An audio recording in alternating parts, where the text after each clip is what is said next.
So it's with my great pleasure that I'm welcoming you to the RWA Gulf Summit 2025, proudly co-hosted by the Qatar National Bank, Commercial Bank International, and DMZ Finance, here in the heart of the Dubai International Financial Center.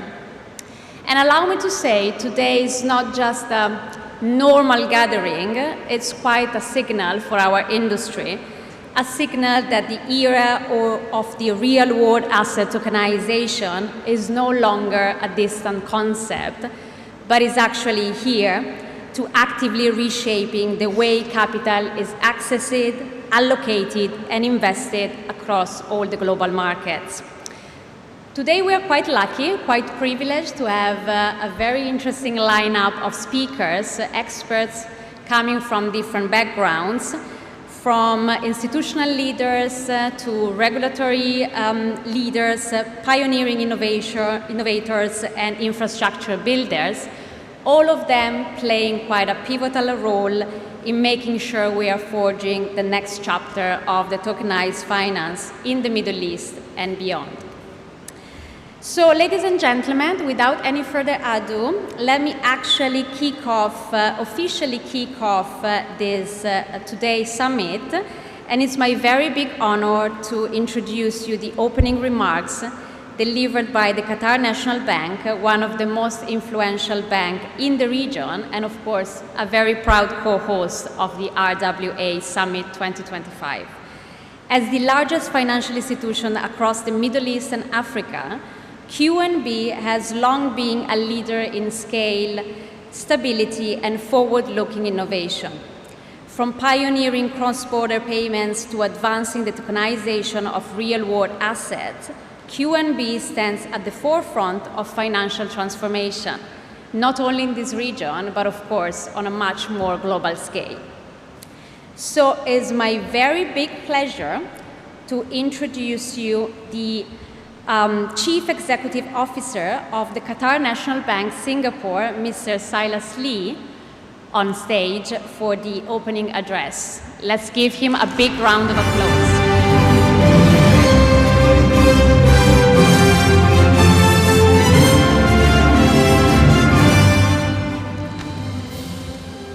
Good afternoon.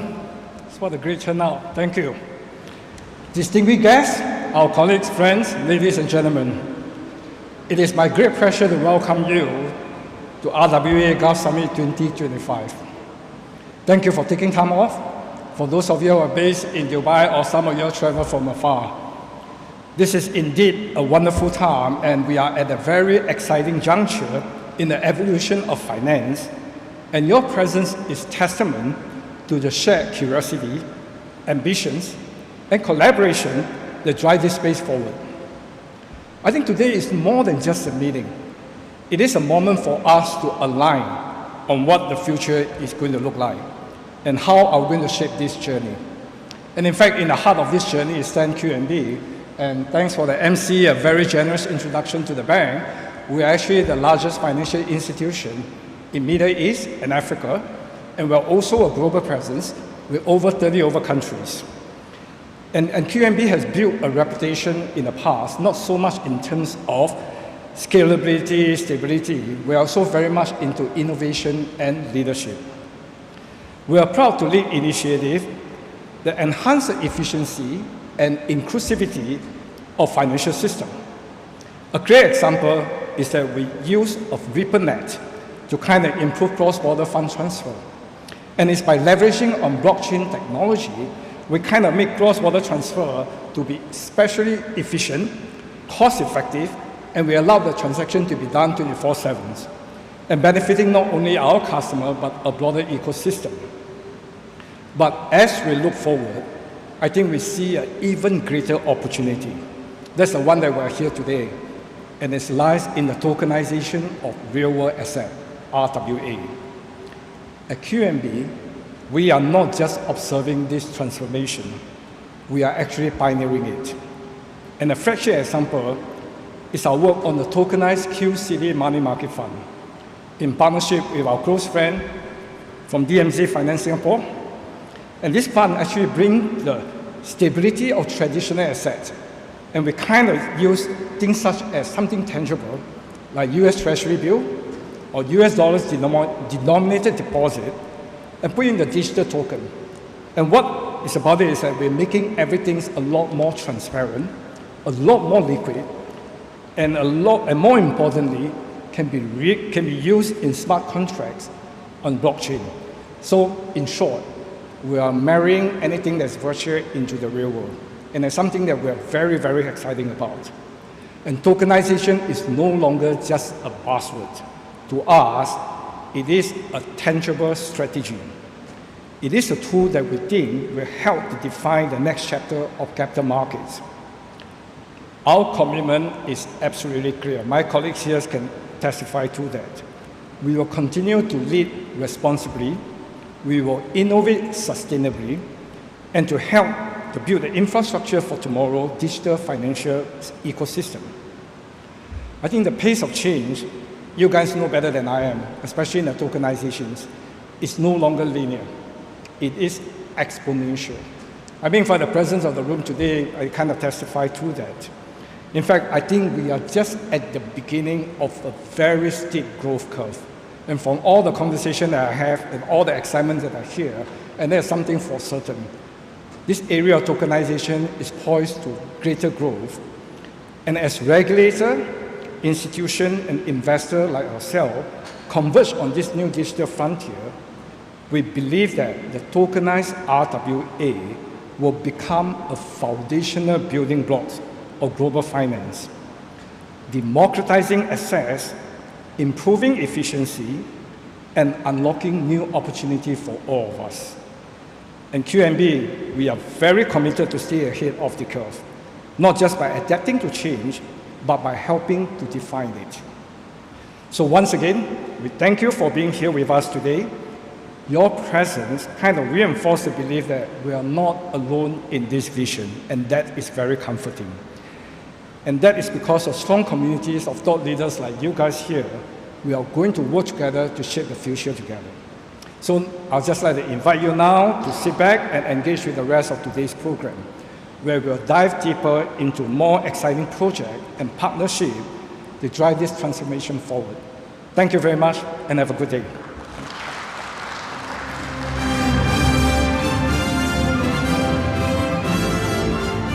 Thank you so much. Thank you, Mr. Lee. Another big round of applause for him. Thank you. Thank you so much. Next, we are very honored to hear from a key voice in the strategic innovation with a quite unique profile that spans from traditional finance and emerging digital ecosystems. He brings a powerful dual lens perspective to the evolution of our industry. As Chief Strategy and Innovation Officer and also Head of Ventures at Commercial Bank International, he is not only a strategic leader, but also the driving force behind CBIX, the bank's dedicated innovation arm advancing the real-world asset tokenization. Please join me with a big round of applause in welcoming Giovanni Everdon to the stage.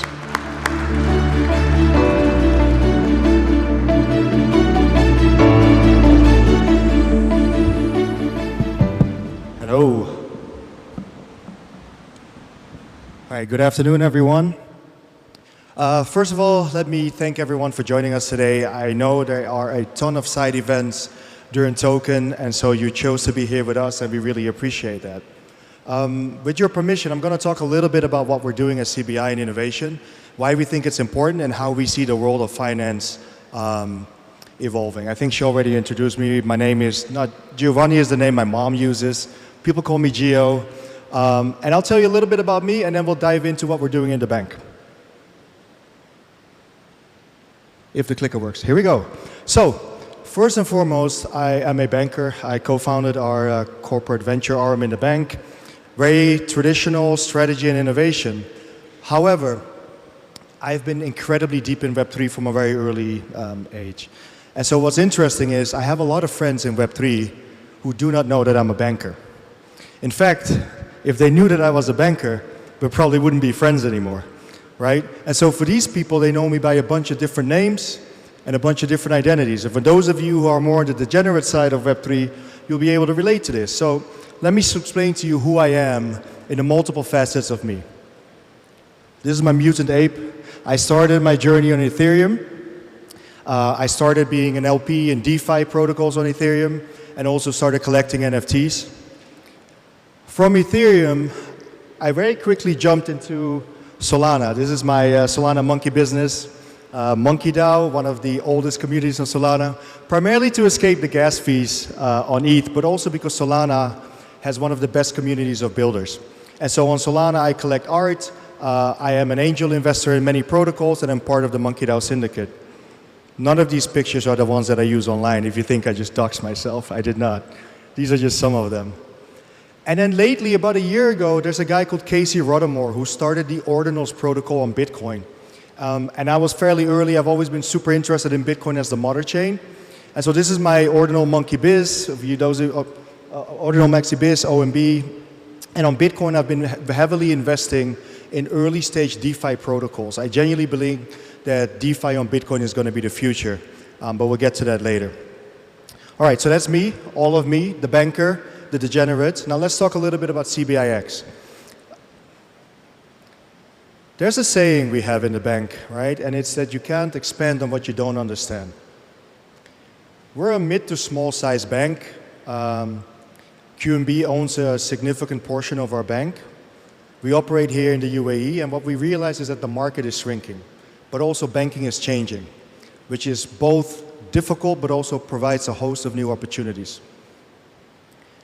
About 2.5 years ago, we went very deep into innovation because of three main reasons. The first one, we genuinely believe that the world is changing rapidly, and banking will have to change with it. I tend to tell people, if you want to understand the future of banking, you have to understand the future of everything. The second reason is that the UAE government has been leading globally in terms of innovation, and we heavily support their vision to establish this country as a leading hub of innovation. The third one, last but not least, is probably the most important one. Because we're relatively smaller than most banks, we have far more to gain than what we have to lose, right? And that puts us at a competitive advantage, be able to take more calculated risk and try new innovations before anyone else does. We believe that the best way to predict the future is to help shape it. And the best way to shape the future is to follow the builders and the doers, and to figure out the problems that they're solving and why they're solving them and how. Because once you know what problems are worth solving, you can actually expand on that, and as a bank figure out what role you can play in that ecosystem. Now, we started very traditional. Like most banks, we started partnering with companies, fintech as a service, taking products from fintechs to actually make our existing offering better. Then we pivoted into banking as a service, providing banking rails to fintechs who want to service the market. Very quickly, we realized a couple of things, right? When you partner with a fintech, you're actually getting a front row seat to how the fintech operates, to their product development, go-to-market, and also the founding team. You see the size of the opportunity because you helped build it. So when we saw that, naturally, it made a lot of sense for us to start investing in them. Why would I make you successful and not take a piece of the action if I can? On top of that, through our partnerships, we build a really good reputation in the market. We build a very strong network of founders, and that has been an incredibly rich source of deal flow. There's a couple of startups that we invested in. Actually, there's a couple more than here, but these are the ones that I think I'm most proud of. Zipple is a company that does AI credit scoring, risk modeling, and a couple of other really things. They're pioneering synthetic data. It's a company that was founded at Stanford, and they're quite currently doing some work with the United Nations. Tekla Holographics is something that has nothing to do with banking. They do holographics. But they are doing cutting-edge holographics. They're actually the company that started by creating all the new technology innovation for in-field communication for NATO. Currently, we're talking to pretty much any defense institution in the world that I can't name, but since then they've also pivoted into the corporate world. One of the big clients we have here in the region is Saudi Aramco. We're talking to NEOM, we're talking to a lot of developers, we're dealing with hospitals, and we're dealing with government from an urban planning perspective. They actually recently launched the world's first ever 16K fully 3D holographic screen without the need for any glasses. And then lastly, Bumitra. Bumitra is a carbon credit company that uses AI and satellite footage to drive agricultural renewal and track biomass enhancement. They won the Earthshot Prize, which is effectively the Nobel Peace Prize, but for sustainability. And this year they were featured on Time magazine's top 100 most influential companies, and their founder, Adit, was featured as a top 100 most influential leader. So we started investing. Before that, we were partnering, right? But what we realized is that once you partner with companies and once you invest in companies, you start building such a deep understanding of how they operate and how innovation really works. People started coming to us and asking us how we did that. Clients from the bank who wanted to go into innovation, but frankly didn't know where to start. But also companies in the market that heard good stories from founders and said, can we work with you as an institution that's regulated to help us drive innovation? See, we inadvertently built a great network of founders and partners, so we can bring any partner for any type of use case to any kind of situation. On top of that, we understand traditional finance incredibly well, we understand regulations incredibly well, and we understand the institutional world really, really well. And lastly, people trust us with their fiat money, right? And so when you trust me with your money already, why would you not trust me with your innovation? Now that turned out to be a very important part. And here's why. A lot of times when we talk to companies and they want to do tokenization or they want to do something in crypto or even fintech, they tell us, well, Gio, these companies, I don't know them. They're new, regulations are new, these companies haven't been around for 10, 15 years. How do we know that, I hope no one's in the room, how do we know that we don't partner with another mantra, right? Though there's a lot more context behind what happened with mantra, and frankly speaking, it had very little to do with the founding team. But that's a real fear for companies, right? Especially institutional players. Reputational risk is real. And so what we found is we became a natural middleman for people because they trust us. We are regulated heavily here in the UAE. And we have credibility because people already trust us with their money. And so that's how we became innovators. Now, when you want to do innovation within an existing corporate setting, it's incredibly hard, if not impossible. We learned early on that if we really want to do this right, the only way for this to work is to spin it off immediately. We spoke to quite a few banks, including Standard Chartered, and we realized that the blueprint for this is set it up as a separate entity, which we did right here in DIFC. And so this is actually the first time we're talking about this. We're going to have a formal launch in a couple of weeks, but we kind of figured it amplifies and shows what we're doing. Now, we call the brand CBIX. We saw what Elon did with Twitter. We thought that's pretty cool. Let's use that. But more importantly than just what Elon did, the X really stands for multiplying. It stands for multiplying because we operate like a startup, and our mandate is to multiply innovation in banking and beyond. Now, our mission is very simple. You can read it. It's really to inspire and enable breakthrough ideas and use cases. Now, why breakthrough ideas? Because regular ideas will lead to regular impact. And we're looking for outsized results. Allah, who you'll see later, and I were in Silicon Valley a couple of weeks ago speaking to VCs. And we met some folks from Benchmark, and they had a really interesting philosophy. They found a problem that they were saying yes too much. Their IC, their investment committee, was basically agreeing too much, and they felt that was wrong because if you're looking for outsized ideas, if you're looking for non-consensus plays, there cannot be consensus. And so they made a rule that if everyone agrees that something is a good idea, they don't invest in it because it's too much of a consensus play, right? And that kind of stuck with us. So breakthrough ideas because we want breakthrough results. Use cases are important because without a use case, even a breakthrough idea is pretty much useless, right? So we always talk about we want to find the intersection between PR and utility.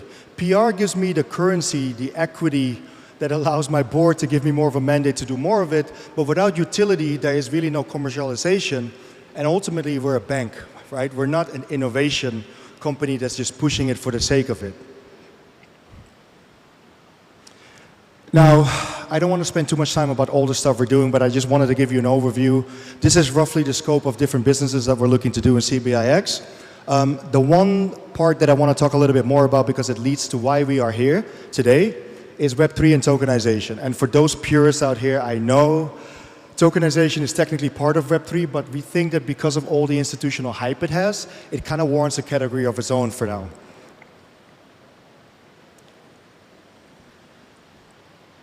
Things are moving faster. 10 years ago, this room would not have been filled.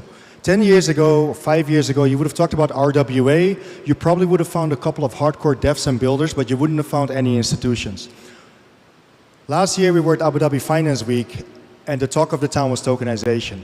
Everyone is going into tokenization. Michael Saylor, personally, I think single-handedly boosted the appeal of virtual assets, right? With MicroStrategies and his model and the success that he's been having. In fact, if you look at it today, and the price of Bitcoin fluctuates quite a bit, but the last time I checked before this presentation, Bitcoin had flipped Google, or actually Alphabet, the parent company, as the 5th largest asset by market cap, right? Bitcoin is now the 5th largest asset by market cap in the world. That's crazy. The Singapore Stock Exchange actually announced plans to launch a perpetual futures for Bitcoin focused and targeted at institutions, which is even more bullish because it firmly establishes Bitcoin as an investor-grade asset. And then if you want to hear a couple of other stats that I think are interesting, 42% of all hedge funds today have virtual assets on their balance sheet, and 15% of all Bitcoin is held by either institutions, corporations, or governments. Things are moving. We're still early, especially when you're a bank, or two banks in the case of QNB and CBI. It's still very early. I think banks are still kind of testing the water a little bit. Regulators are working out how things are going to operate. There's still a lot of risk to be had. It is still early, but honestly, it's not that early. It's not that early when you look at the space and the likes of BlackRock and Franklin Templeton are sinking substantial amounts of capital into the space. It's not that early when you see announcements like this, and I don't know how many of you have seen this, 21 Capital, which is a partnership between all of these companies, kind of much founded by Tether and SoftBank, which is going to be a competitor for MicroStrategies, Michael Saylor's company, and effectively it's a publicly traded entity with the sole purpose of buying and holding Bitcoin, and they're going to launch with a Bitcoin treasury worth $3.6 billion, right? So clearly there's something there. Now let's go back to CBIX and our plans for Web3 and tokenization specifically, and the reason why we're here today. RWA is obvious. I'm not going to talk about that. That's why we're here. Everyone wants to do RWA. A lot of our clients are developers, right? And so for them, it's natural. The amount of incoming calls we get from our developer clients who want to do tokenization is crazy. But beyond that, most banks, when they go down this path, they start doing, buy, hold, sell crypto, maybe do some stable coins, and all of that is very valid. I genuinely believe that stables are the biggest next piece of technology in the future of finance. But because of that, it's so obvious, for us, it doesn't necessarily make a lot of sense to go in that. What we're looking at is custody. Not original. Standard Chartered has done it already quite well, but I think there's still a very big market. But more so than custody, when you start doing custody, right? All these companies and family offices that look at Michael Saylor and go like, gosh, I'm going to do the same thing, right? I'm going to do debt leverage and I'm going to put it into Bitcoin and I'm going to make a lot of money. A lot of them just hold the Bitcoin on their books. So one of the products we kind of been talking to with some of our partners is, what if we did treasury as a service? You're holding Bitcoin. Well, did you know that you can stake it? Did you know that there's DeFi platforms and protocols that allow you to get more yield out of it? Now, usually when you say these things to a bank, you lose them, right? So we're like, why don't you trust us? This is the institutional version of trust me, bro. But it really is, because we can say, like, we're a bank. We understand how this works. We also understand how DeFi works. We offer you a service, we take care of your Bitcoin, and we grow it. We give you a yield, and so while you hold the asset and it appreciates, you're also actually making money off it. Now, once you do that, the second product that's a no-brainer is lending against it. Say that I'm doing a token for one of our developers, right, for their ecosystem, and I'm helping them issue it. It's a security token. I help build the value of that. Why would I not also allow people to lend against that and extract that liquidity? I showed you my apes earlier. There's a couple of crypto assets from NFTs to Bitcoin. What if you don't want to sell? You don't want to get liquidated, but you need liquidity, right? And so for a bank to partner with a Web3 company and offer institutional grade lending against virtual assets, for us is a no-brainer. If I look at DeFi right now, decentralized finance, the biggest problem is access to institutional liquidity. And it's scary for most banks. But if you understand the ecosystem, if you understand the risk, you can manage the risk, right? And we believe that we can do that and provide that level of liquidity, and I think it is a winner-takes-all market in the beginning. The last one is really the reason why we're here today. And so we have a lot of really big things in the pipeline, very exciting big things. We decided we wanted to found this company only once we had things to actually show for. This is not going to be one of those innovation labs that talks about innovation. We're actually going to announce things we've done. Not we're doing, but things we've done. One of those is going to be announced today. The most exciting thing that we've been working on probably for, I'd say, almost a year or so, and it's a year because it's difficult to do some of these things in TradFi, is the one that we're here. And it involves two banks, a technology company, and tokenization. It also involves what I think is going to be a world's first, right? And so I'll leave this here as a nice little cliffhanger teaser. That wraps up my time. The next session is going to talk about why we're here, what the QCD Money Market Fund is. For now, thank you very much for your time. Enjoy the rest of the afternoon, and I'll see you soon. Thank you.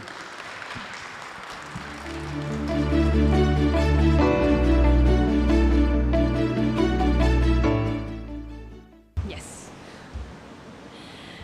Thank you, Joe. Thank you so much for this amazing insight. And actually, you gave me a very good cue to the next session, which is actually going to deep dive into the execution part of what Joe was talking about. This session highlights one of the region's most advanced use cases, the QCD Money Market Fund, which has been submitted for regulatory approval. From regulatory alignment to institutional structuring, this case study demonstrates how RWA are moving from concept to compliant deployment in the Middle East. So please join me in welcoming our next speakers, Mr. Lee Cho Wei, Head of Asset Management at QNB Singapore, Ala Alayusi, Managing Director of CBIX, and Mr. Lee Kai Yang, Co-founder and CEO of DMZ Finance. Big round of applause for them, please.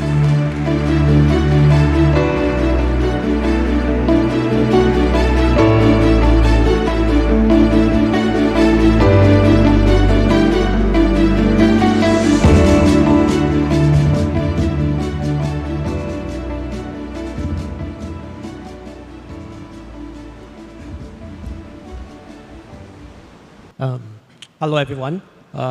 Good to be here with our partners. As what Joe has mentioned previously, we have been in this discussion for easily 12 months now. So maybe I'd like to, let's introduce Chow Wei. Why don't you do a self-introduction each, and then before we... Yeah. Okay. Hi, I'm Lee Chow Wei. I'm the Head of Asset Management of QNB in Singapore. So we have been managing traditional fund management products for a long time. So this is our first endeavor into something that will help us to bridge into to the DeFi world. So it is a very exciting time for the bank.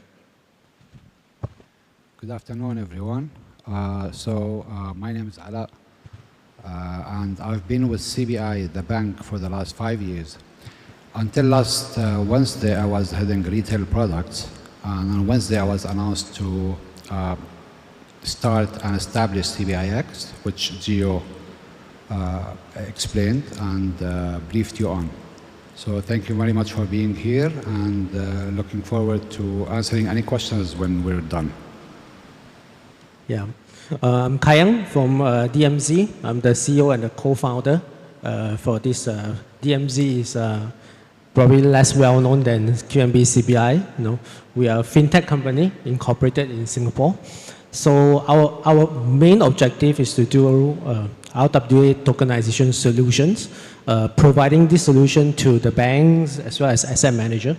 So obviously, today we are going to talk about one of the first products, the QCD Money Market Fund. I'll give some background on how the fund comes about. Actually, DMZ as a tokenization service provider, we were approached by actually one of the CEX, or the crypto exchange. When one of the crypto exchange comes to us was that they face an issue, right?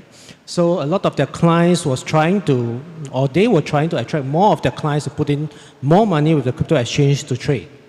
But obviously, with the concern of counterparty risk, of course, we know of the history, for example, in the past of FTX, etc. So they were facing this issue, and they was coming to us to ask, how could we structure something, a solution, whereby the client's money do not have to go directly to the exchange, stays in the, preferably in the banking world or the traditional world, and then, of course, then give the clients the comfort to be able to trade in the exchange itself.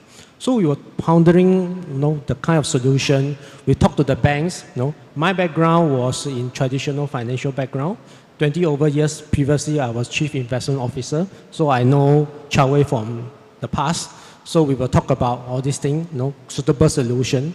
And obviously, through the conversation, we came to the point where we thought that a tokenized money market fund could be the solution.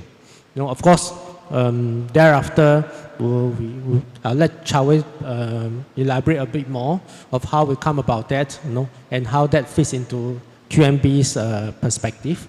Obviously, we come to the conclusion that tokenized money market fund could be a very key component of the solution that we can provide to the CEX. Yeah. So that's where we go to QNB. Maybe I'll let Chow Wei elaborate more on that part. Yeah, it has indeed been quite a long journey. I think it started in October 2023.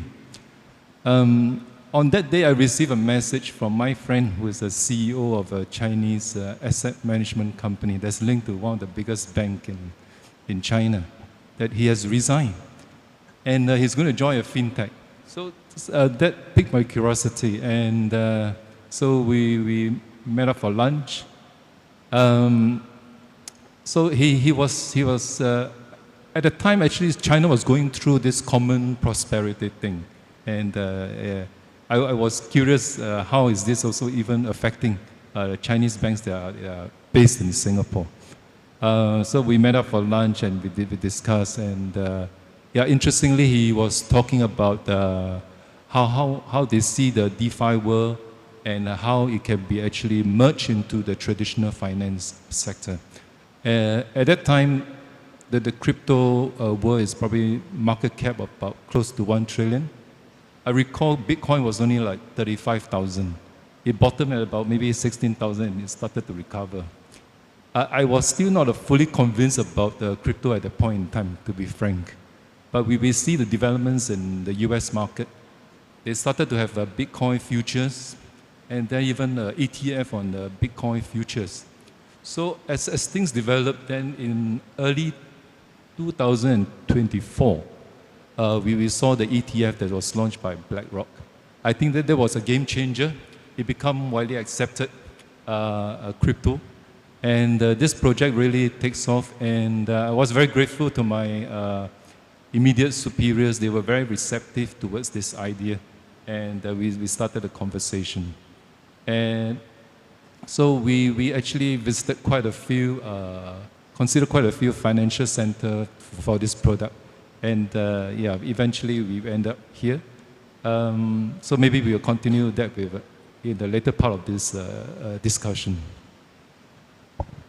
So I was that guy, who texted Chow Wei that I'm leaving the financial world, leaving my post as board of director and CEO of China Merchant Bank International, and then jumping into the crypto side or the fintech side of the world. So obviously, we do see there's a huge demand coming from the traditional space who's trying to come into the crypto space, especially as what Chow Wei mentioned. Last year was a banner year. Last year, with ETF for Bitcoin, Ethereum approved by SEC, that becomes a legitimate asset class for a lot of my previous peers, CIO and asset allocator, to start to allocate to crypto. But for this non-crypto native institution or personnel, there's one very big thing that they cannot overcome. That is to put their money, their fiat, the US dollar, directly with the exchange. Very, very difficult for them to convince themselves, even more difficult for them to convince their board or their investment committee. So then there comes a need for this solution in between, for them to have their assets somewhere in the banks, whereby they can still have their exposure to the crypto world. That's where these solutions comes about, where the QCD money market fund comes about. And of course, as what Chow Wei mentioned, we were going through different jurisdictions. Obviously, me, my DMZ, Chow Wei, QNB Singapore was based in Singapore. Obviously, we considered Singapore as well. And then, of course, we know that today, a lot of the funds was also set up in Cayman. We also explored Cayman as one of the jurisdictions for the fund to set up.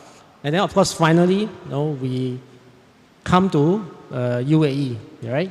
And then UAE was also a place that we consider for the fund setup. And that's where, through QNB's introduction to CBI, we came to CBI for advice on the landscape within UAE. And that's where the first time I met with Allah. Allah will elaborate. Thank you, Kai. So, as Silas and Gio said, we don't have much time. We are early, but it's not as early as before. See, one of my favorite definitions of insanity is doing the same thing and expecting different results. So at CBI, we didn't want to innovate, we had to innovate. Our revenues were stagnant with our market share. It doesn't increase as much because of obviously our size compared to the rest of the market. The market is stagnating with the number of banks available and our risk appetite. So the only way was for us to innovate.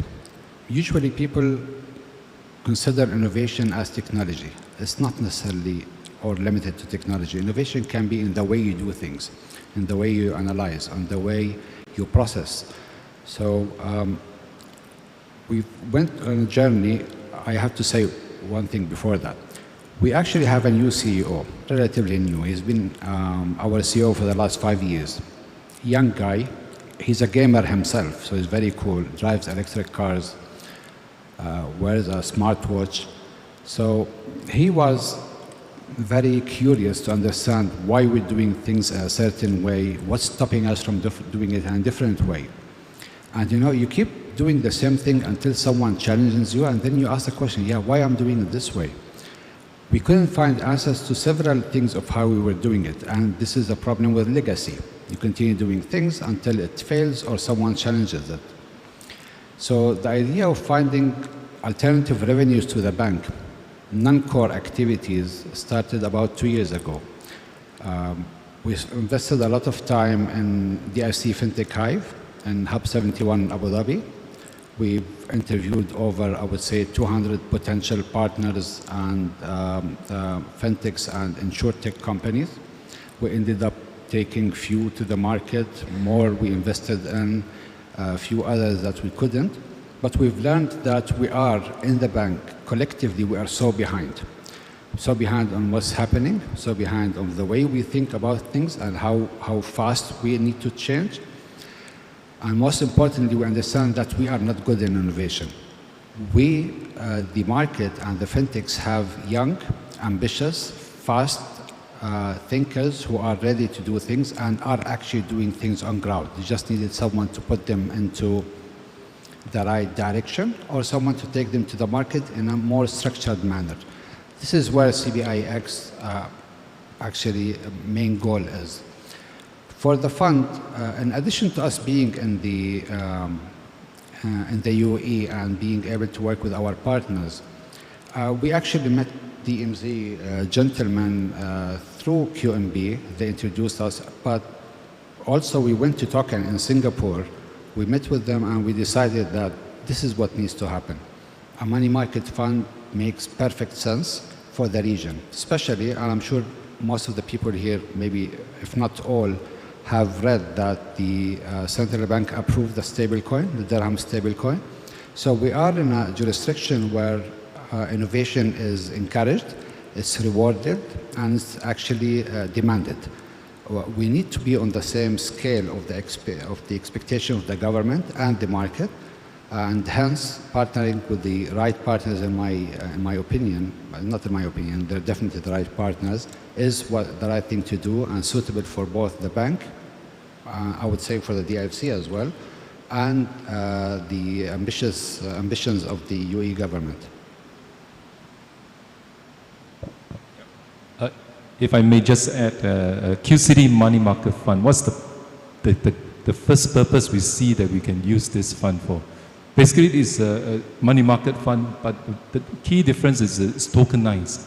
So investors, instead of receiving investment units, they have investment tokens whereby they can save it into their wallets on the blockchain. Just now, we mentioned about the credit risk that crypto investors face when they place deposits with crypto exchanges. So through the use of a smart contract, the investor and the crypto exchange, they basically have these tokens in a smart contract that's allow them to mitigate the credit risk of placing capital or deposit in the crypto exchange. So in the event that the smart contract is triggered, then there will be a transfer of the tokens, say from the investor to the crypto exchange. Through that, I think investors will definitely feel better about it. They will feel that it's less risky to be putting more capital into the crypto strategy they have. So this is one of the first use that we think this fund will be very useful. And we have talked to investors and also crypto exchanges. And this is one of the solutions that will fit into what they need. And with this, I think that the industry can grow further. Besides using token in this manner, we think we can look at other uses. When these tokens are, say, used as collateral to come to a financial institution, to use it to say, borrow fiat currency, that is also possible. So we are looking into actually multiple angles, how we can use the tokens besides the one we just mentioned. So it's quite an exciting time ahead for us.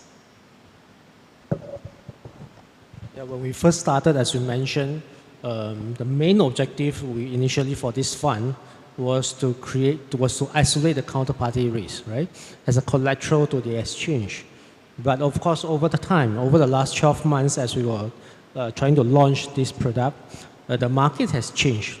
The stablecoin market or the crypto market has also evolved. Over the last 12 months, what we have seen is that a lot more new stablecoins has now started to adopt the strategy of buying tokenized money market fund as their underlying collateral. So without the need for them to go and buy treasuries directly. So that becomes another use case for this QCD token, as what Chao Wei mentioned. Going forward, we're starting to be engaged with a lot more other stable coins, looking to use out the QCD as the underlying instruments as well.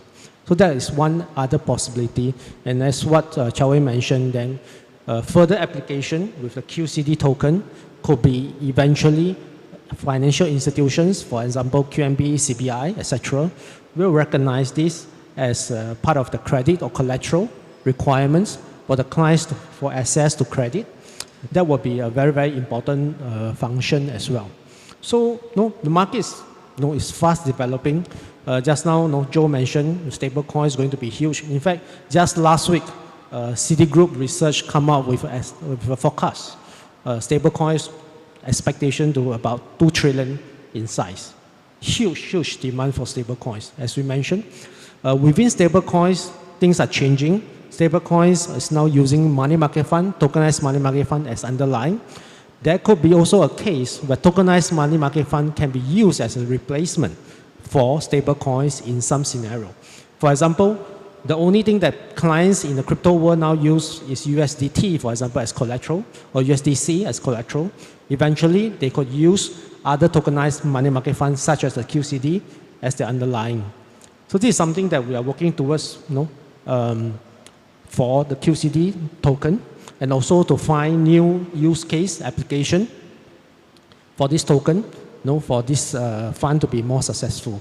But of course, back onto the journey why we're sitting here today is that, of course, on the back of the advice from CBI, ALA, GEO, etc., we decided that we have to engage with the regulator if we want to come to, for example, DFC, DFSA. So we have very, very early engagement with the regulators. For example, we met with DFSA in the fourth quarter last year. Yeah, in the fourth quarter last year, Joe. So then we told them what we want to do, what we intend to do, all the stakeholders within the fund, and we have the buy-in. DFSA was very supportive of this idea, and then of course then we subsequently proceed to put the fund together. Of course with the help of a lot of service partners, the legal side, the local fund management community, the custody side, the fund admin, etc. All the important players within the fund, or the stakeholder within the fund, comes together, and obviously now the proposal is somewhere within this building, sitting with DFSA. Of course, we are still looking forward to their approval pretty soon, because a lot of the rest of the panel, later you will hear some of the clients as well as the exchange talking about their readiness to embrace this product as well. This is something we hope to push forward. Obviously, after QCD, there will be other funds, other products that can be launched. Yeah. Maybe Alan. See, additionally, a fund or a traditional fund exists for institutional investors or private investors to directly have access to market or to products. What we're doing is generally a plain vanilla fund for institution and family office and professional investors to invest and have access to virtual assets. This is why we're using a money market fund to start with.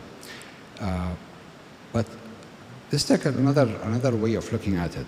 See, even if we didn't do it, or if we don't allow proper methods of investment into crypto or into virtual assets and or tokenizing real-world assets in general, let's all say that we already know that Generation Z is different. They will not do things the same way. They will not do it as we did it or as our parents did it. They're doing everything differently. So all tokens, as Gio said, a lot of our clients are real estate developers, and we're getting many requests to tokenize real estate. Number one, to increase the number of buyers, to increase demographics, to reduce the barrier to entry to the market. So it makes sense. It won't be a surprise to find any asset that even we're not thinking about today can be tokenized in the future with or without real yield to be developed and the potential or the hope of asset appreciation and value. So we've worked with our partners here to do it. For the first comment that we received that, well, we don't have a regulation to do this. Well, we disagree. We're doing a fund which is available in the Cayman, in Singapore, in Bahrain, everywhere funds are available. We want to do it at the IFC because the second part of issuing the fund is tokenizing it. and the rules and regulations are what a regular fund administrator or fund manager will be looking for. And this is the reason we decided to start it with the DIFC. Yeah, just as I was mentioning, when we do this fund, when we were trying to set this fund up, there were only Franklin Templeton's Benji in the market and maybe BlackRock's Buildos in the market. So, of course, very much US based. We were thinking that outside of US, there was nothing else, nothing out there. So, us being in the Middle East, together with QNB and CBI, we thought that DFC would be a very, very ideal location to set up this tokenized money market fund that will be attractive to investors outside of US. And of course, over the last couple of months, we've seen more participants coming in. Fidelity, etc., has also announced similar products. We think that this will be, obviously, everybody's saying that this is going to be a huge area for growth, coming in, huge potential. Obviously, as with every other asset class, there will be multiple winners, at the end. We hope that the QCD will be a representative of the Middle East area or jurisdictions type of money market fund. So that's where today we are here today, looking at more partnership together with a lot of the audience today, not just stable coins, exchanges solutions. Later one of the exchange will talk about integrating, for example, the QCD into their product solutions as well. So those are the different type of areas that are evolving very fast with the use of, essentially, it's a very, very standard money market fund. But once it becomes tokenized, then the capability of the token and the feature allows us to have more usage, and as such attract more different type of users and investors to the fund. Yeah.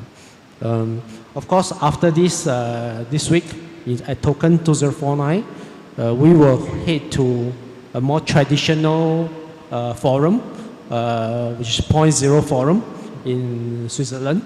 That will be mainly to address with all the traditional guys or family officers, etc., the PBs. Of course, QNB Swiss will play a very, very major role in that as well. So as you can see, the extension, the ripple effect of these products extends beyond just in the Middle East. Yeah. I'll just add. I'd like to add that this proposition we have is unique in a couple of ways. Firstly, because it's a Middle Eastern product, so it's positioned very differently from the BlackRock solution or the Templeton solution there. So in terms of jurisdiction, it's a very neutral place that we are now locating the fund. The second thing is that the various stakeholders or service providers in the fund. You can see that we are a bank. You can imagine we are heavily regulated, and the risk, control, and the compliance that we have to go through. So it's a very, very strict regulatory environment that we have to clear. So that makes the safety of for investors investing into this fund, and that's also very important. Yeah. So with this, I just want to thank everyone, especially a lot of our partners in the audience, contributed to the launch or to the submission of the fund. We look forward to the launch of the fund very, very soon. We are going to try to hear the good news from DFSA hopefully soon as well. And then I think the investors, various part of the ecosystems are all ready to get going. Thanks everyone, and thanks QNB, and thanks CBI for the fund. Yeah, thank you. Thank you very much. Thank you.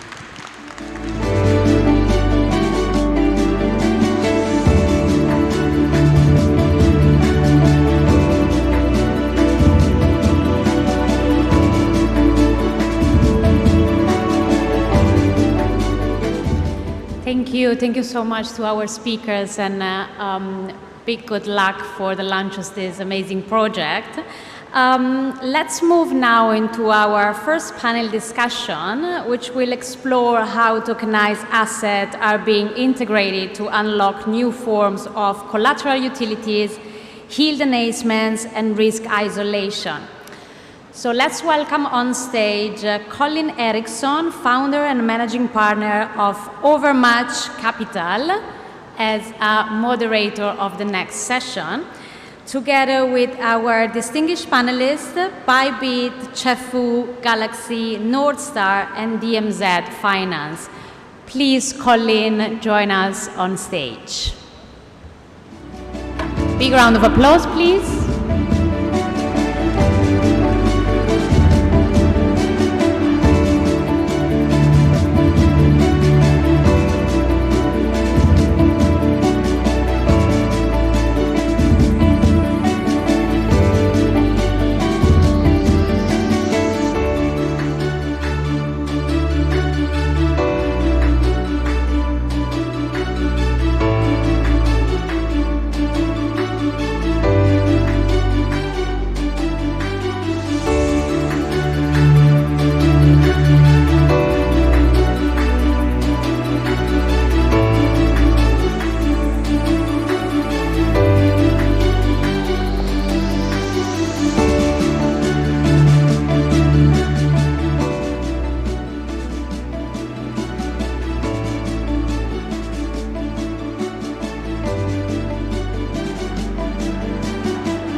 Missing one. Oh, what's up? Here he is. Hi, everyone. Thanks for joining us today for the first panel. Right before I got up here, someone dragged me outside to enjoy your exceptionally warm weather. Already sweaty, but we're going to get rolling here. I'm Colin Erickson. I'm the founder of Overmatch Capital. I have primarily a private credit background. It's a very natural foray into RWA. I've worked extensively with teams like RWA.xyz. I believe the CEO is somewhere here, and he's actually the reason I'm speaking today, so shout out to him. If you're looking at RWAs and you're not kind of using that platform from a data and analytics standpoint, you're missing out. They built a really great, like Bloomberg-esque platform for looking at digital asset exposures. Really what Overmatch does, I would say, is it's a services-based business that looks to de-risk the intersection between traditional finance and digital assets. So primarily what that means is helping traditional investors get acclimated to the tech stack, figuring out how to invest on chain, pricing smart contracts, et cetera.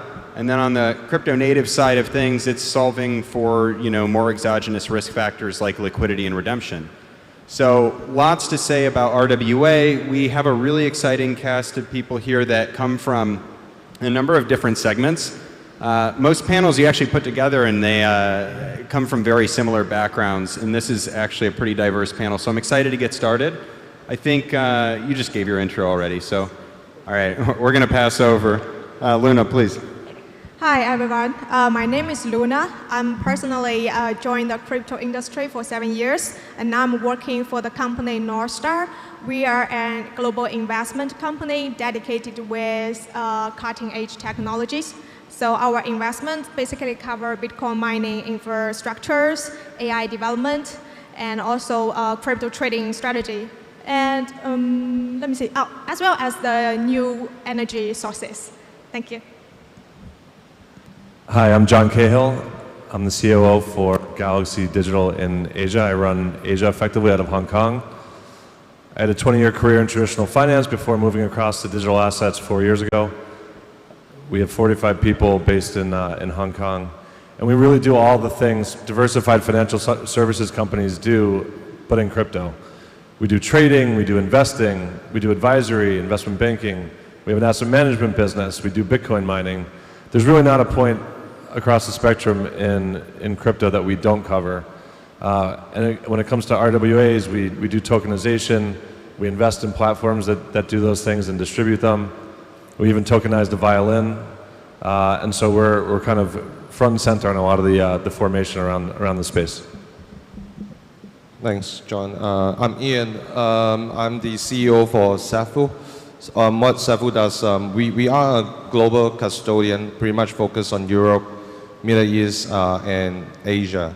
So we are the bridge of exchange and crypto native or trading companies mainly, where we allow them to custody their assets with us, and we allow them to trade into exchange from a crypto perspective. Of course, I think the value that we really bring into the picture is really from the fact that being a custodian is a pretty niche business.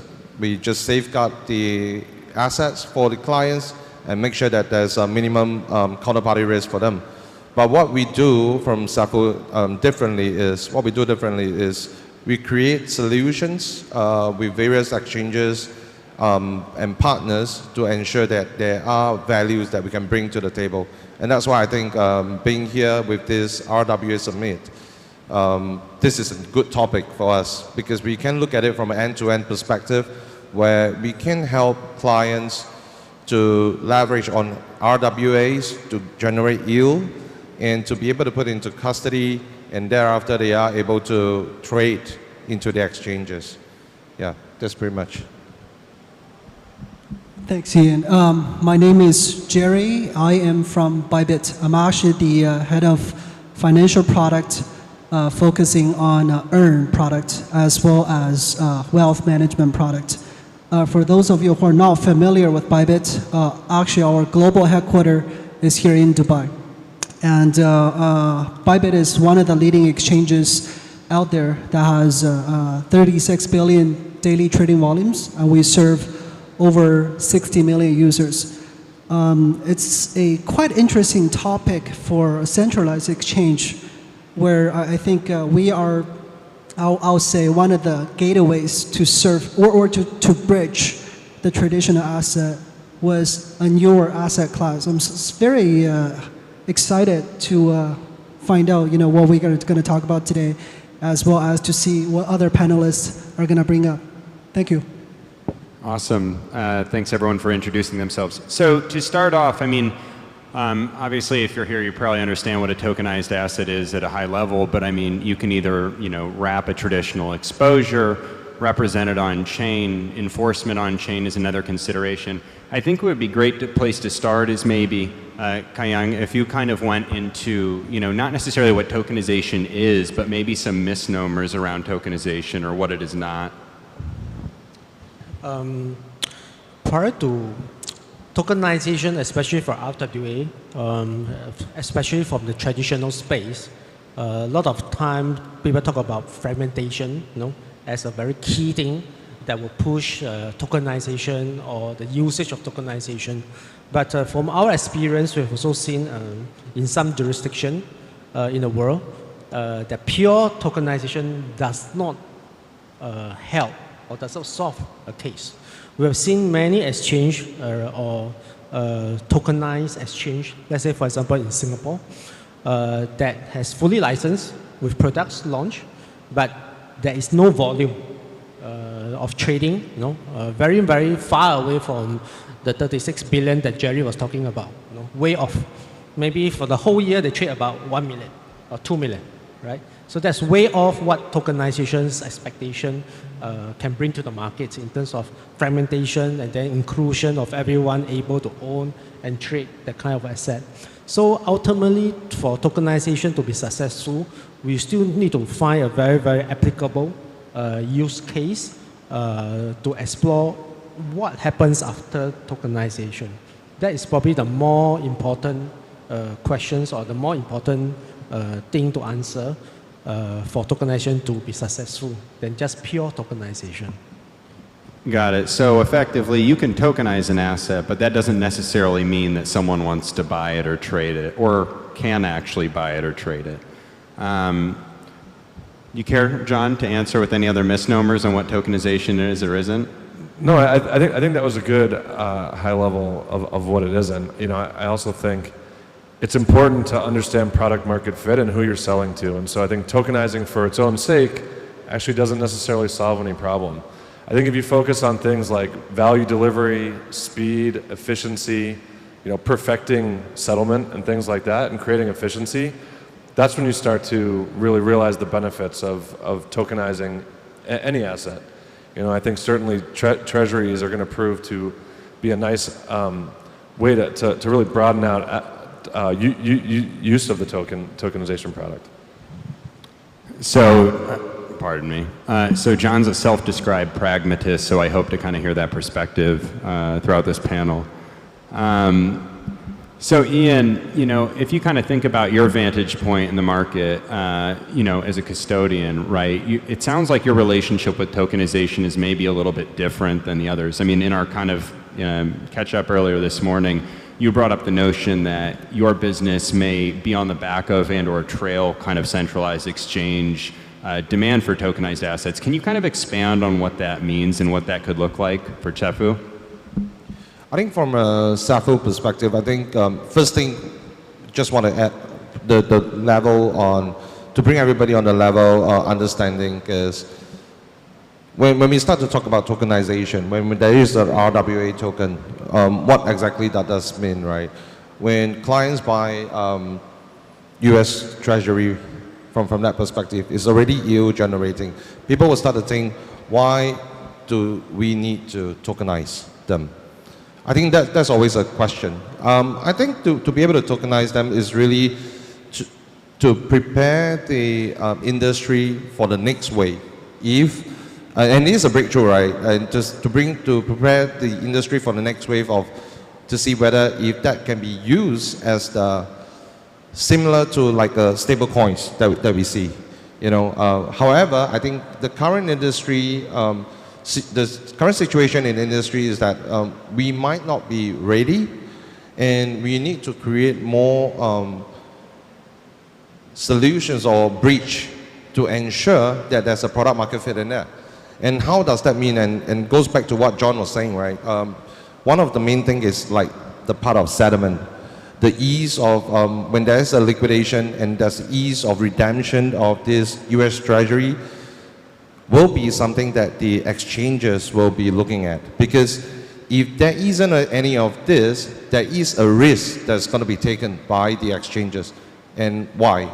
Why should they be taking that risk? So I think at the end of the day, when we talk about having this end-to-end solution, how does a custodian comes into the picture is we can be there we can be at that bridge between a client and the issuers and the exchange. But I think at the end of the day, we will need that support from the various exchanges that are able to help to provide that liquidity for clients to start trading into the exchanges. Because if not, there is going to be a very limited use case for clients from that perspective. And I think you touched on something really interesting, because if you think about stablecoin markets, it's effectively in some form or fashion tokenizing or a substitute for currency, right? And so, as tokenization came into the forefront circa 21, 22, you got a lot of tokenized private credit assets on chain. There was a lot of manually underwritten deals, there were some defaults, and then you ultimately have the US federal funds rate increase. And that led to people realizing that, hey, Circle and Tether are retaining massive profits by way of holding yield from their reserves.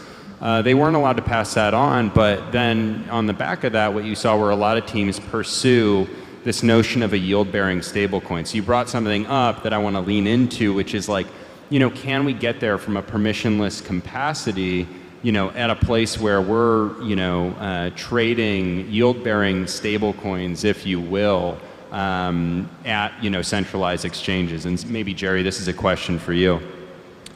Absolutely. I think the tokenization of a permission token creates a lot of opportunities for centralized exchange like us, where our primary business, our primary business is value exchange basically. But it's still in a permissionless token to a permissionless token trading activities, where this tokenization of, for example, treasury bills, permission asset, just create an extra, I'll say, asset class for the centralized exchange to provide, to serve as a platform.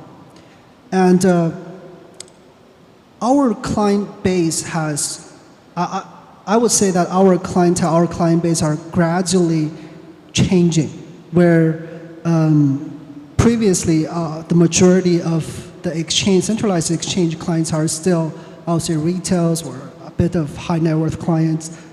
And as we progress, we see more and more institutional players. But most of them are still crypto native, right? But over the past year, we've seen an increasing trend of traditional TradFi people coming into this place. And the tokenization of a permission token is the gateway to onboard to them to centralized exchange to further unleash the utilization of whatever asset they're holding elsewhere. So it's a very exciting, very exciting opportunity for centralized exchange. And can I ask for a little bit of clarification? Are you kind of talking about traditional investors looking at blockchain or centralized exchanges as a means to distribute their existing strategies? Or are you actually looking at the tokenized assets being an interesting intersection for them to deploy on chain? Because they're slightly different, you know, psychologies. I think it's a little bit of, well, I think it's the other strategies to tokenize and deploy on chain will be something that's more exciting for them. Yep. It's kind of where it's a supply and demand question. I mean, you have that's really what it is, and it actually is exactly what I was speaking about earlier, which is product market fit. And if there's appetite and there's demand from the market, tokenizing is often a way to deliver that payoff or that exposure, that economic outcome through blockchain. I think it is both actually. So I just want to add, as I mentioned previously, there's a lot of traditional guys looking to allocate. From our conversation and of course the market as well, today the global portfolio of many institutional guys, etc., they have basically 0 to at best 1% allocations to the on-chain or the crypto space. But over the next maybe 3 years, 5 years or so, we will expect the allocation to go to a certain level, say 3%, 5%. That will create a huge amount of effect on the crypto world. Because today the traditional world is 100 times bigger than the crypto world. Each allocation over to the crypto world will double the crypto world, right? So that's where I think what Jerry and maybe Ian was saying was that, once this demand comes in, when they feel the need that they need to allocate on-chain, and especially when we know that the whole financial sector is going through a tokenization or digitalization wave, then that need to allocate to the crypto world is there. But then, of course, how to do that in a secured way? Then that's where Jerry was mentioning, whether is it a tokenized money market fund that or yield-bearing stablecoin, that could be some avenue for them to come in. That's where I think that's the biggest, where the pie is. Yeah. Yeah, that makes sense. And I think we're kind of touching on something that I've always been really excited about, which is the notion of allocators at scale not necessarily putting money on chain to get only access to highly speculative and volatile underlyings, but now looking at an entire spectrum of the risk curve traded and or situating itself on chain natively for people to go into. And so maybe Luna, if we could kind of transition to how you guys think about the world. You occupy a little bit a different of a segment as well as an allocator. Help us kind of understand your journey based on where your base business sits in the conversation of tokenized assets. Yeah, sure. So I think as Northstar, we are an investment company, and we are actually the demanding part. So from our perspective, first of all, we're actually already a client and partners with all the speakers on the stage. I'm happy to notice that. So for now, actually, we are trading on all the top 3 exchanges already with billions assets. And with RWE, like money market fund, this. And remind me, is that like market making of the crypto assets on the on the exchanges, or? We're not market making. Like we Okay. invest in the delta neutral strategies. So it's like you can consider it's the only strategies you can use in crypto, but you cannot use in financial. Basically, you can earn 7% or maybe 10% every year with no risk exposure, basically. So the RWA concept, I think it's not a new concept. I heard it like many years ago, but recently the innovation part is the operating level. I think with those big players join in this world, we see that the framework of the RWA is getting more and more clear and more unified. So we can see that big exchanges are trying to accept that, custodians are involved in, and also the big banks, they can be the backup for the security of the RWA assets. This is very important for investors like us. I think that's exactly right. I mean, I think there's been a lot of steps to get to where we are now, and when we have major, globally recognized, important banks bringing product to market, partnering with crypto native firms, and other participants, we're at the point where we spend a lot of time, like, you kind of go in and out of crypto world when you do crypto, because you go from your fiat into your crypto, and then you're just in the crypto universe. And we're at a point now of convergence. We're going to stop talking about these two separate worlds. We're not going to talk about RWAs anymore. They're just going to be A's. They're just assets. They're in a tokenized form, not too different than an ETF. I buy a GLD ETF, and it's a representation of gold. It's not gold itself, but I can trade it, and it's liquid. And we're going to see that proliferate across a whole bunch of different areas. And this is, an obvious, to me, on-ramp of moving that direction. So, I mean, there's like what you can do with existing asset classes that have been tokenized, like money market funds, right? You can post them as collateral and lend against them to increase kind of the utility of that.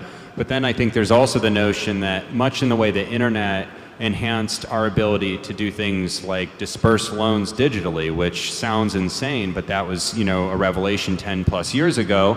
I similarly believe that crypto offers the opportunity to offer novel exposures. And so I think Luna in particular, we were talking a little bit about like decentralized compute and the conversation around data centers, right? Because you guys have more of a mining focus, et cetera. So, I mean, help us kind of think about how you approach that ecosystem in terms of it being an RWA, and then obviously John or Jerry or wherever, would love to hear your perspectives as well. Oh, yes.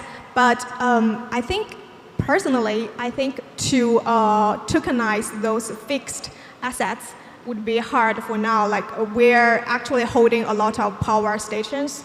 We're holding a lot of Bitcoin mining farms. They're actually good assets. But when you're thinking about, okay, can we tokenize those assets and selling to the investors, it's hard for them to understand it. And meanwhile, the most important part, it's hard for the operator to price, like how much this token should be priced. And among with the time changes, how can we change the price of the token? So I think that's the hard part. But I would see that as a next step for the RWA development, because what the RWA's philosophy is trying to do is that they want to make those less liquidity assets to become liquidity and to increase the asset's efficiency. Maybe to modify the question a bit, like, are there any RWA categories that you're really excited about? Sorry? Are there any RWA categories that you're like particularly excited about? Yes, I think for now, what the money market fund can do is that they can literally enhance our yield based on our current trading strategy. So you can see that we are naturally holding some traditional assets like T-bills in the world, but with the connection with those two words together, we can actually combine the yield. So basically, we can increase our yield part in the crypto trading side. Yeah, why would you hold something that yields 0 when you can hold something that yields 5 and has all the same functionality? I agree, that's great.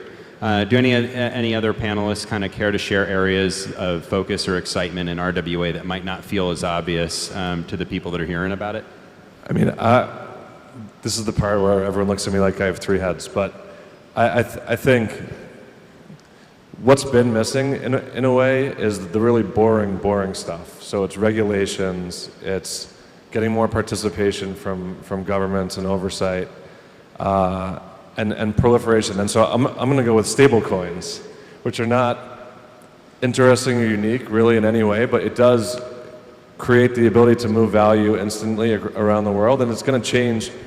It already is changing the way we do settlements and the way we handle transactions. Ultimately, freeing up a lot of capital that's been sitting in escrow somewhere, or taking weeks to go through different agent banks. It moves things along the chain faster, and I think that's going to unlock different businesses and different ways of doing financing that we just haven't seen before.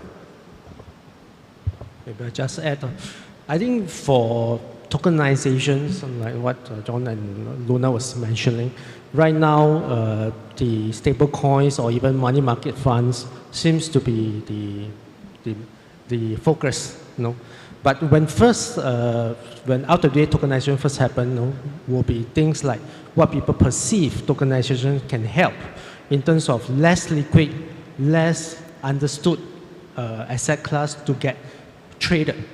But that has turned out to be a failure at this point in time. Because like what Luna said, if you can't price, you don't understand that token, then how can it be traded? So I think now is more like back to basics.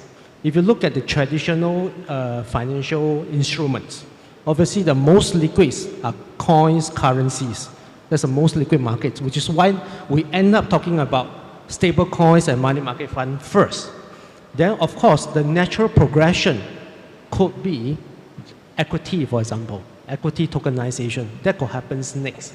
And then maybe I would say fixed income tokenization, and then if you go down the tail, then of course, then when people becomes very comfortable with tokenizations, tokens, trading, transfer, everything, then the less liquid things will come into play. Because ultimately, it will be back to the basics of what people will understand, what people can price before that tokens can be traded. Otherwise, like I mentioned in those previous exchange that was set up to trade those has got very, very little volume of trading volume. Yeah. So if I ask that in a different way, I mean, is it fair to say that you believe in kind of the tokenization and scaling of markets that are kind of presently pretty liquid, or over those that are illiquid in nature, or are you just giving an example of how it could play out? So obviously, I think the market has also recognized that currently the tokenization has to be something that has got a use case or application or a trading angle.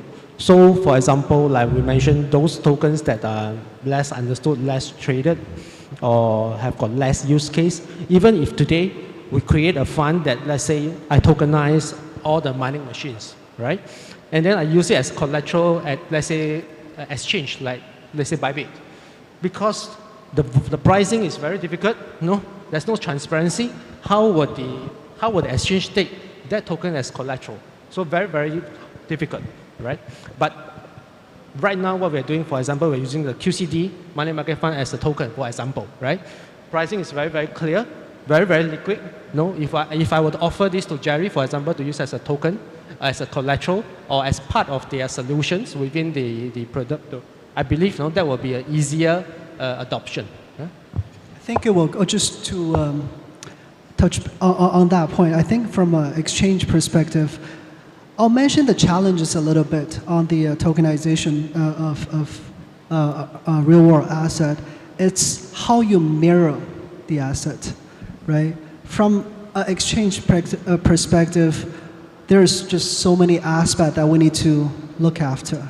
There's liquidity, there's risk, there's credit risk, there's trading risk, there's all types of risk, right? We, as a centralized exchange, we gotta look at all of them.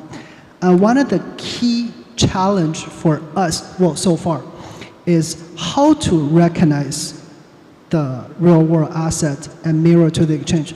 It will be, well, I mean, T-bills were like the money market fund backed by T-bill. It's easy, right? Because it's just a straight up equity. It's a straight up yield generation. But let's say in the future down the road, we probably will need to solve the problem of how to price, how to mirror, under what risk protocol will mirror, and what value do we give it? What value we give it to it? Right? That's the long-term, I would say, problem or challenges that I think any centralized exchange is going to face.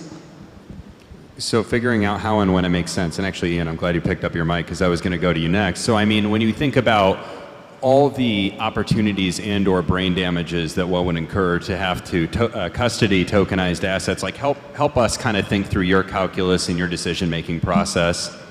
I think from a custody perspective is the same because, like I say, if I'm a normal custodian, I don't have to be worried about how they are priced and what kind of tokens under what kind of protocols and network.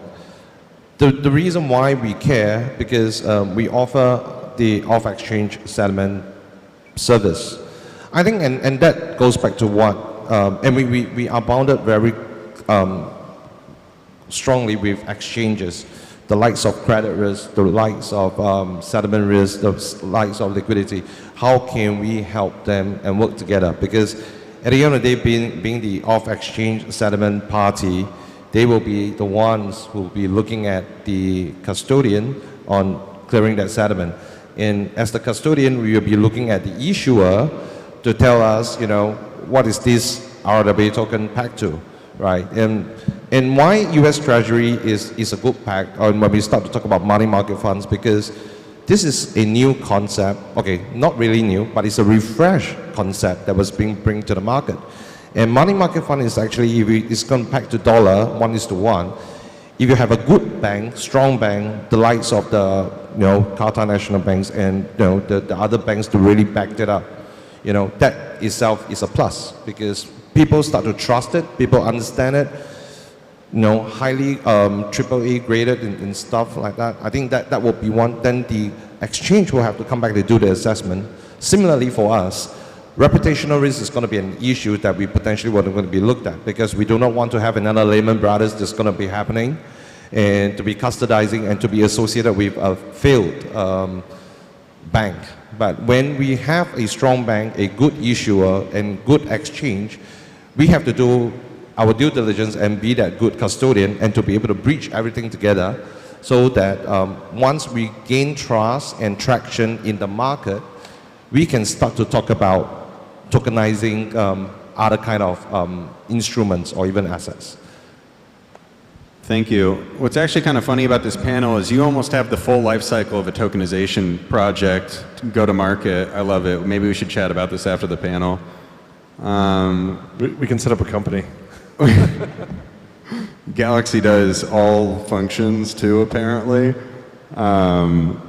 So when we kind of think about, let's call it jurisdictional considerations, and I'm going to ask this kind of open-ended, there are certain jurisdictions where it's a little bit easier to issue, for example, tokenized share classes and have a digital asset registry be an enforceable form of record. There are other jurisdictions, a la the US, that have taken a little bit longer to catch up and or provide guidance. Is there any real safe haven in your perspective on how to design and build kind of a tokenization product end to end, or do you still kind of have to double dip in different jurisdictions and amongst different regulatory bodies in order to do something effectively? Big question. I'm looking at John. I'll take a stab. It's certainly not in my wheelhouse of expertise, but I think the problem really is there isn't standardization.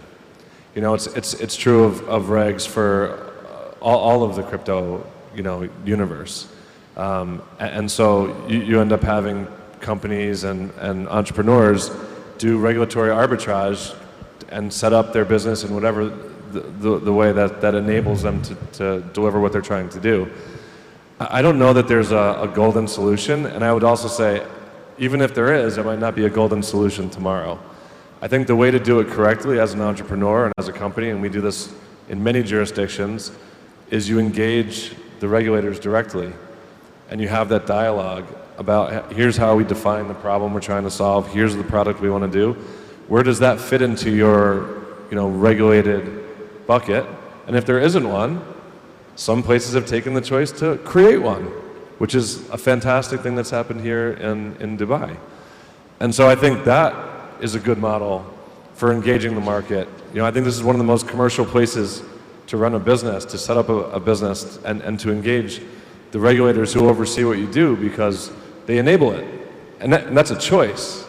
And they also didn't have some of the same, I don't know, maybe overhang of decades or much longer entrenched ownership battles that are unique in different places. And so doing it fresh for a new asset class and a new set of problems and solutions seems to make sense to me. Sorry, that was a bit of a long-winded answer. No, I like it. I had a long question. Yeah, so because we have went through the process, going just now as we mentioned, to explore different jurisdiction to set up the QCD, tokenized fund.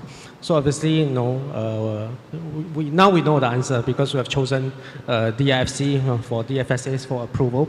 So obviously, when we look at the different landscape, just now we talk about Cayman, etc., and why we end up with DIFC. Is today we see the Middle East is a big advocate of tokenized. So obviously, even in Qatar, they have a digital asset lab. They even announced their digital asset framework with TSP licensing, etc. Recently, in just here, there's also now the request for the sandbox for tokenizations as well in DIFC. Now, of course, most importantly is today all the exchange are licensed here under VERA, right? So Middle East seems to be a place where a lot of actions, a lot of focus, regulatory-wise, they are very, very well ahead, well accepting the tokenization and the use case, subsequent use case of these tokens. So it seems to be a good place for now. I mean, outside of US, Middle East seems to be a place that we are very comfortable with. No, I love that. It's my first time here, and it's obvious how accepting and open the region is to activity, seemingly so, especially on the capital formation side, which is really awesome. So I love to hear kind of the support and affirmation around the regulatory sandbox environment. I frankly feel a little bit blind up here. How much time, just for my edification, thereabouts? 5-ish minutes? Okay, perfect, thank you. So as we kind of think of wrapping up things, I'd love to maybe do a one-by-one take on, opportunities and or areas of focus for you personally in the the tokenization journey. And, we don't have to go in any particular order. I think, there are lots of things we called out in this panel, including, the notion that just because you tokenize or fractionalize something doesn't necessarily mean that there's capital sitting on the other side of it. That's an area of focus for myself, and I know for many others. But if there are things that you'd like to call out at this point around that, feel free to do so. Jerry, I thought you had a bunch of things to say today. I'll just give a few bullet points. I think number one is a standardization. I think that's, I'm not sure if I'm hearing the answers, hearing the questions right.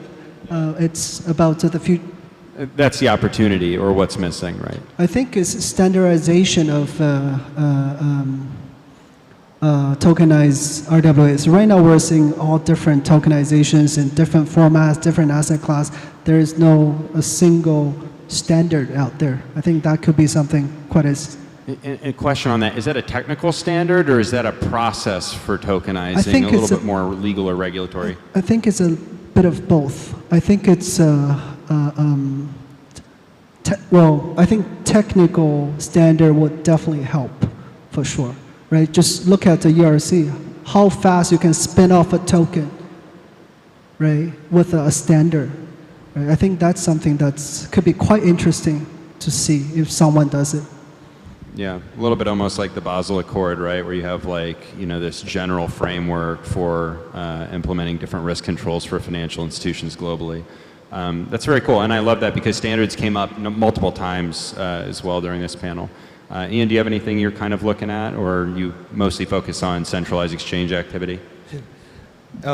Yeah, I think apart from the standards, I think the reason why I totally agree with Jerry's point about standard, because at this current point, when you start to talk about tokenized RWA tokens, there are some that's 100% backed by US Treasuries. There's some a portion with mortgages. There's some with a mixture of instruments that are backed.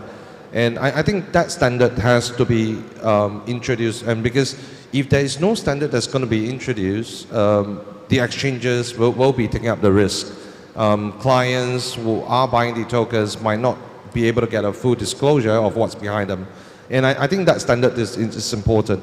But from my perspective, I think, like I say, as a custodian, we want to have that solution that really work with the industry's leaders, the likes of the different exchanges, issuers, and be that core custodian to be able to help to custodize the RWA tokens, and then we can create more use case for users to be able to tap on more liquidity into the different exchanges so that they are able to get more use.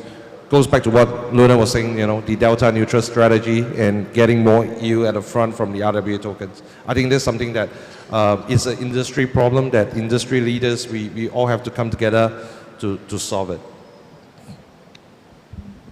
I'm looking forward to the further maturation of this industry, and that's crypto, and certainly RWAs is a huge part of that. Getting more access to more types of products on chain, being able to do composable things, reducing counterparty risk through using solutions like that have been presented here. I think this is what draws more institutional capital into the market and more liquidity, and then that begets more product. It's one of these things. It's like self-reinforcing cycle. If you create the right construct, you incentivize the right behavior, you incentivize more participation, and then there's more demand for new product. And so I'm very excited. Price of Bitcoin be damned, to see the real maturation of blockchain being deployed in a much more robust and much broader way. I mean, it's a simple thing that you call out, but it's pretty profound, right? An escrow account without counterparty risk. I mean, that's what a smart contract is, and that's typically where I start conversations with institutions. That's a great point. Yeah, I think maybe I want to mention one part, like except for the practical issues we discussed, like how to solve it, how to build a model of RWA. I also wanted to mention that the consensus for people to accept RWA, or let's say tokenized assets, is very important also. Like it took 15 years for Bitcoin to reach the level here.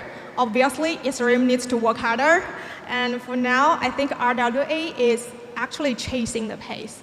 I've heard this concept for over 5 years, and I think currently, once we got a real use case, like the money market fund can be used in crypto world, the things can happen really quickly, and I'm looking forward to that.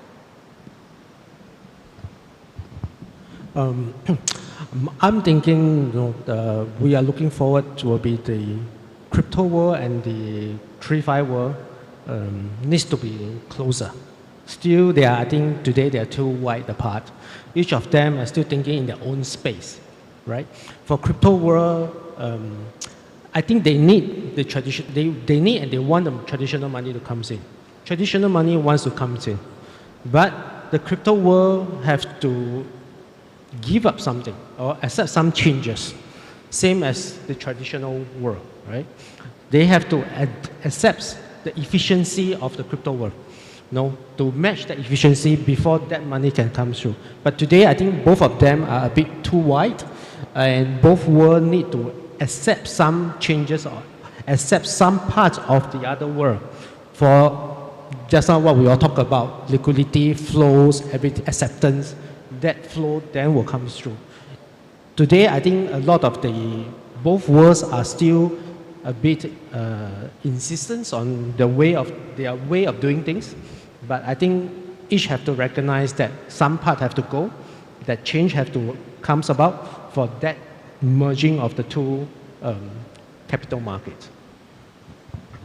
Got it. No, that's super interesting. So there needs to be collaboration on both sides, right? Where you do a little more teach-ins on the asset management side with, some crypto professionals and vice versa. Frankly, there's two separate languages in a lot of respects, but every day I think that we see that gap reducing, which is really awesome. So I think we're about at time here. Yeah, it was fantastic. Thanks so much to all our panelists. Please give it up for them. Thanks. Thank you. Thank you.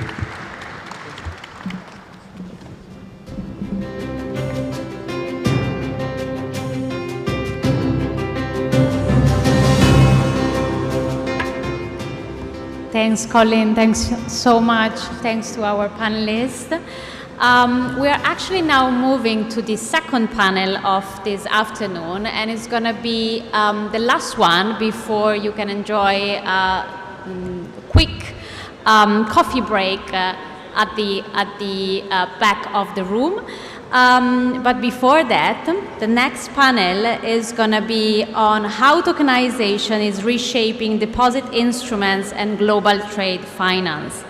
From real-time settlements to unlocking working capital, this panel addresses the opportunities and challenges of digitizing financial primitives.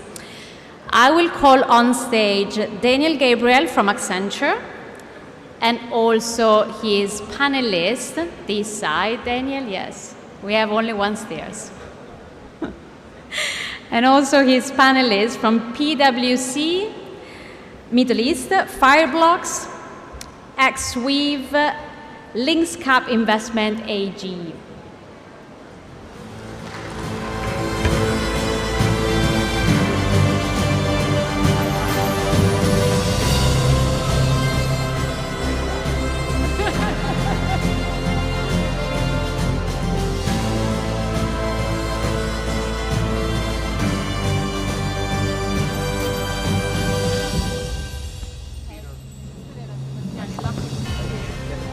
Hello, everyone. The last panel.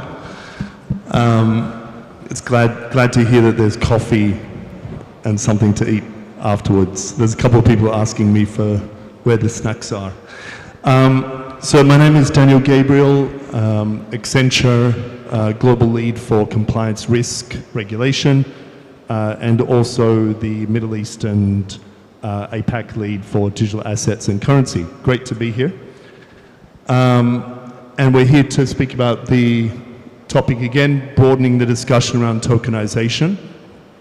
And it seems that every single week or every day, we hear more about tokenization activities around the world, how important it is, and how we're moving into this future realm of tokenization of real-world assets.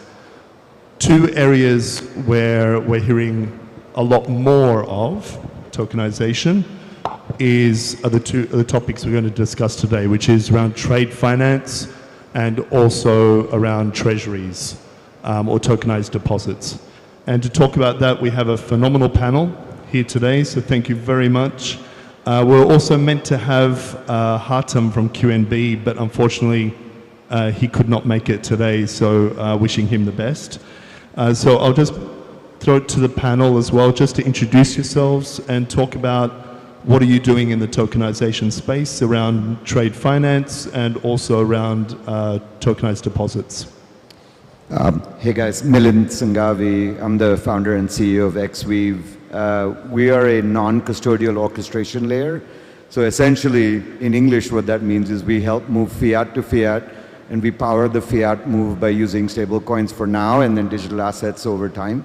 And I think the last panel talked a lot about this, right? Which is it is two different worlds. As a background, I come from the Web 2 world, and we're trying to build an exceptionally boring Web 3 business that is fully compliant. And so I think the way we look at it is there's two different languages, but no translator in between. And for XWeave, what we're trying to do is work with regulated partners to figure out a way to move money in real time and do it powering by digital assets. So looking forward to the conversation. Thanks for having me. Fantastic. Thanks, Milan. Stephen? Hi, so my name is Stephen Richardson. I'm the Chief Strategy Officer and Head of Banking at Fireblocks. Fireblocks is a digital asset platform infrastructure that's used to support everything from key management and custody all the way through tokenization, payments, orchestration, and the like. Really what we're focused on is enabling our institutional customers and enterprise customers across the globe to be able to architect and launch digital asset businesses, whether they be in the crypto native segment or as we're seeing more towards the real world asset side of things. So looking forward to the panel today. Peter? Yes, hi everyone, nice being here. We're coming, me and my team members over here, coming from Switzerland. We're also Luxembourg-based company which specializes in investment in a very, let's say, peculiar subset of the real estate products, which we convert into bond offering listed on Luxembourg Stock Exchange. So we kind of compete with interest yield products by offering something which is of a similar nature in terms of security, but has a different angle to it with the real estate exposure.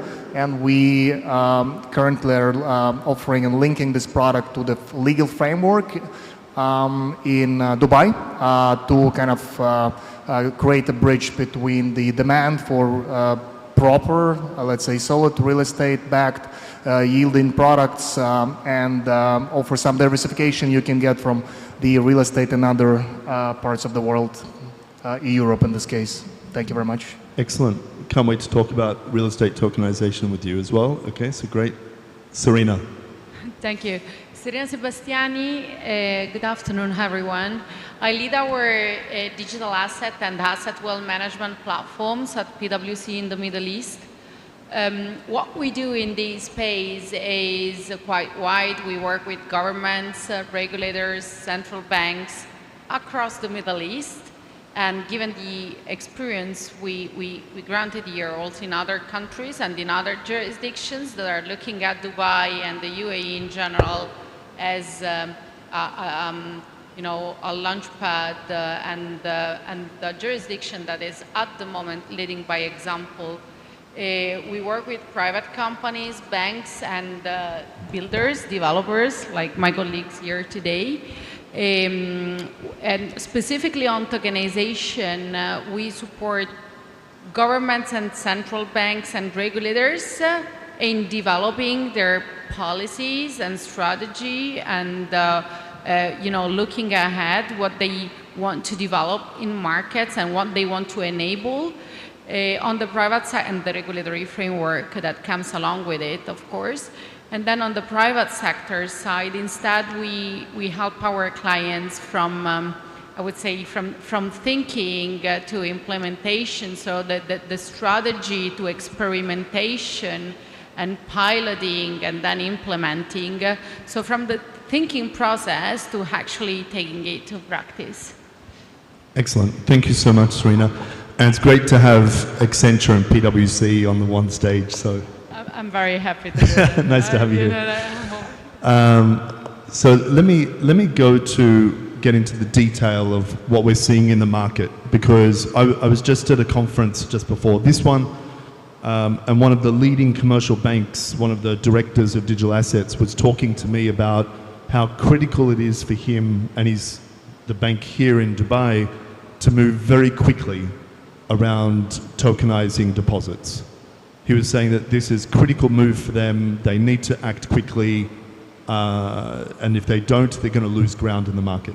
But I want to know from all of you, what do you think? Is this something that needs to happen immediately? Is this a today issue? Or do you see this taking place over the next few years?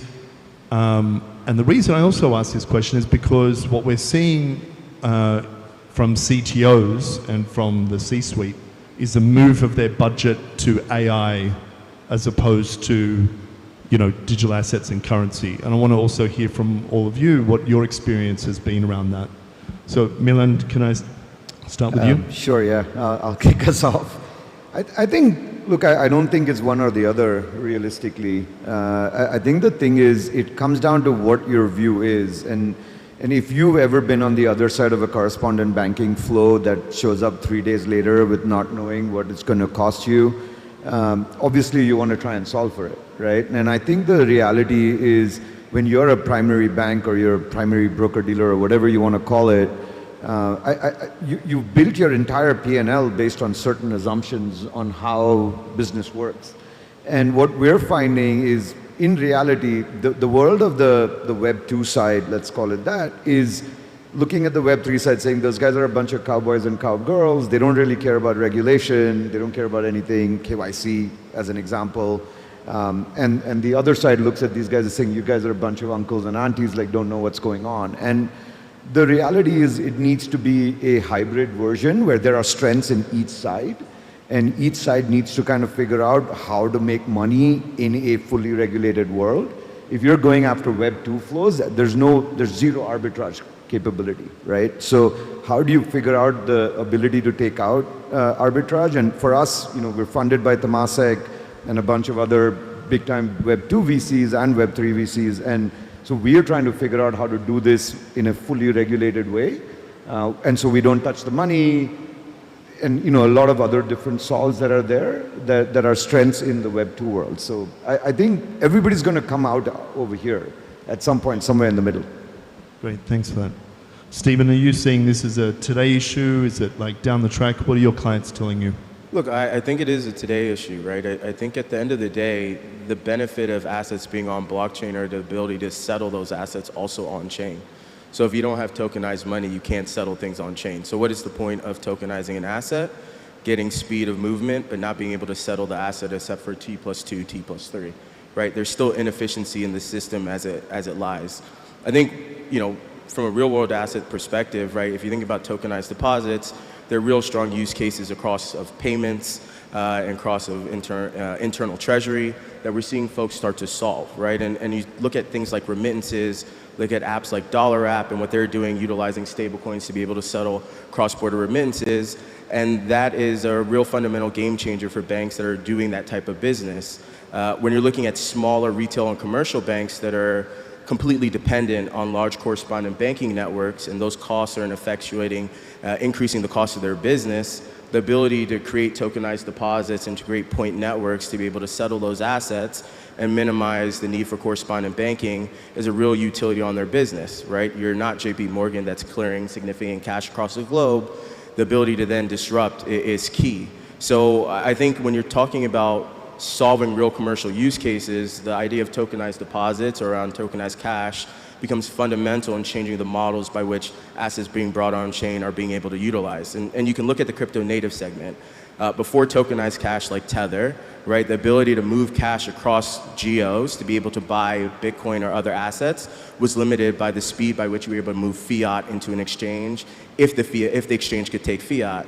Once you start to see the proliferation of tokenized stablecoins, you start to see the growth of different exchanges, you start to see the growth of DeFi, right? And that powers the ability to move money on chain, powers that. Now, I think to your question around AI, I worked for Accenture, and in 2013, we were talking about robotics automation as a mechanism to decrease costs within large financial institutions. That died out by 2016, 2017, and then you see this reemergence of AI when you have a better UX interface that allows, commercial organizations and retailers and consumers to be able to interact with this new technology. I think we're in the same place when it comes to digital technology or digital assets today. The UX UI interface for how you interact with money and interact with these assets on chain is still limited. The ability to then proliferate that technology across the board is still limited. So, you're not in this basis where you're making a choice between AI or digital assets. You're actually in this place where you're making a choice between the evolution of the UX that makes it a utility across the board, and that's still coming too. So I think there are companies that are there that are building this UX UI interface that will enable folks to be able to leverage this technology in a real way. Okay, it's super interesting. We'll talk more about that in a moment as well. Because I know that Fireblocks is doing some fantastic things in the tokenization space around tokenized deposits. So we'll come back to that. Peter. Let me look at this from a bit different angle.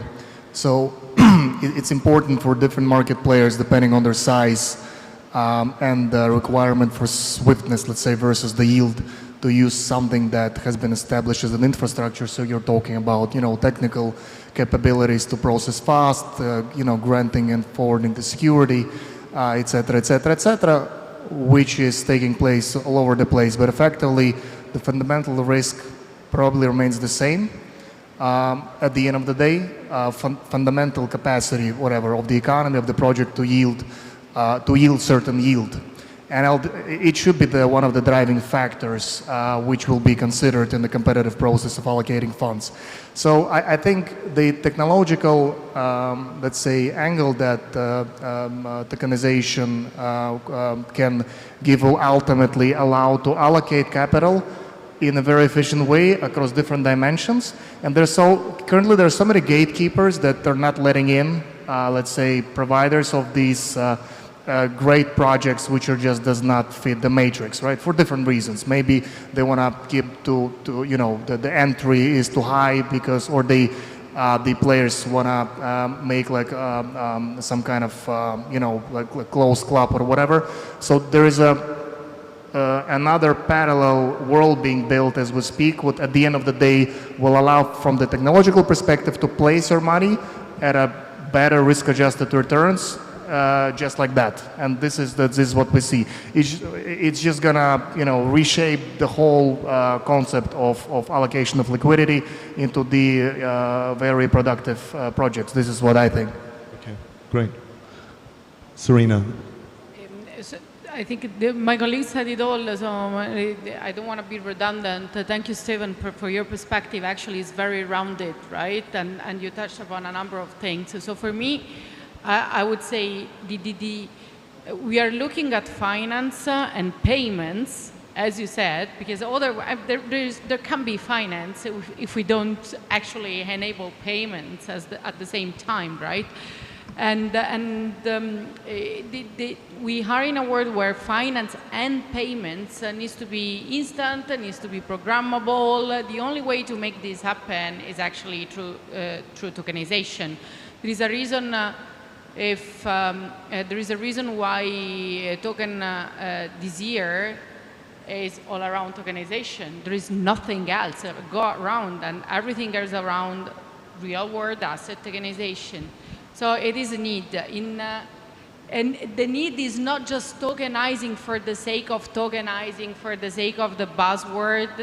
The need is to optimize trade finance, to reduce paperwork, to reduce cost, to reduce time, so increase time efficiency, and not to, as we used to do in Europe 10, 15 years ago, and unfortunately we still do it, and not solving existing legacy problems with new technology on top, but basically we build pyramids of legacy and legacy issues, right? We should actually rethink the entire system and build a tokenized native, right, type of finance and payments.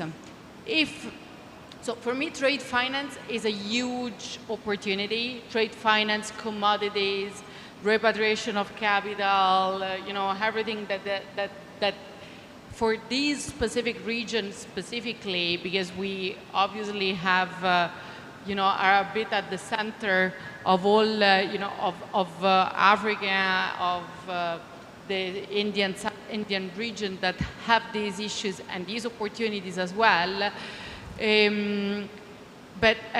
So trade finance and commodities, money is of the essence. If deposit and tokenized deposits is the way we convince bank that tokenizing money is not crypto, then let's do it. Otherwise, we are tokenizing deposits. You're asking, you ask for my view. For me, it's like, I don't want to get into stable coins, so I go into tokenizing deposits so I can claim that I do something more than CBDC.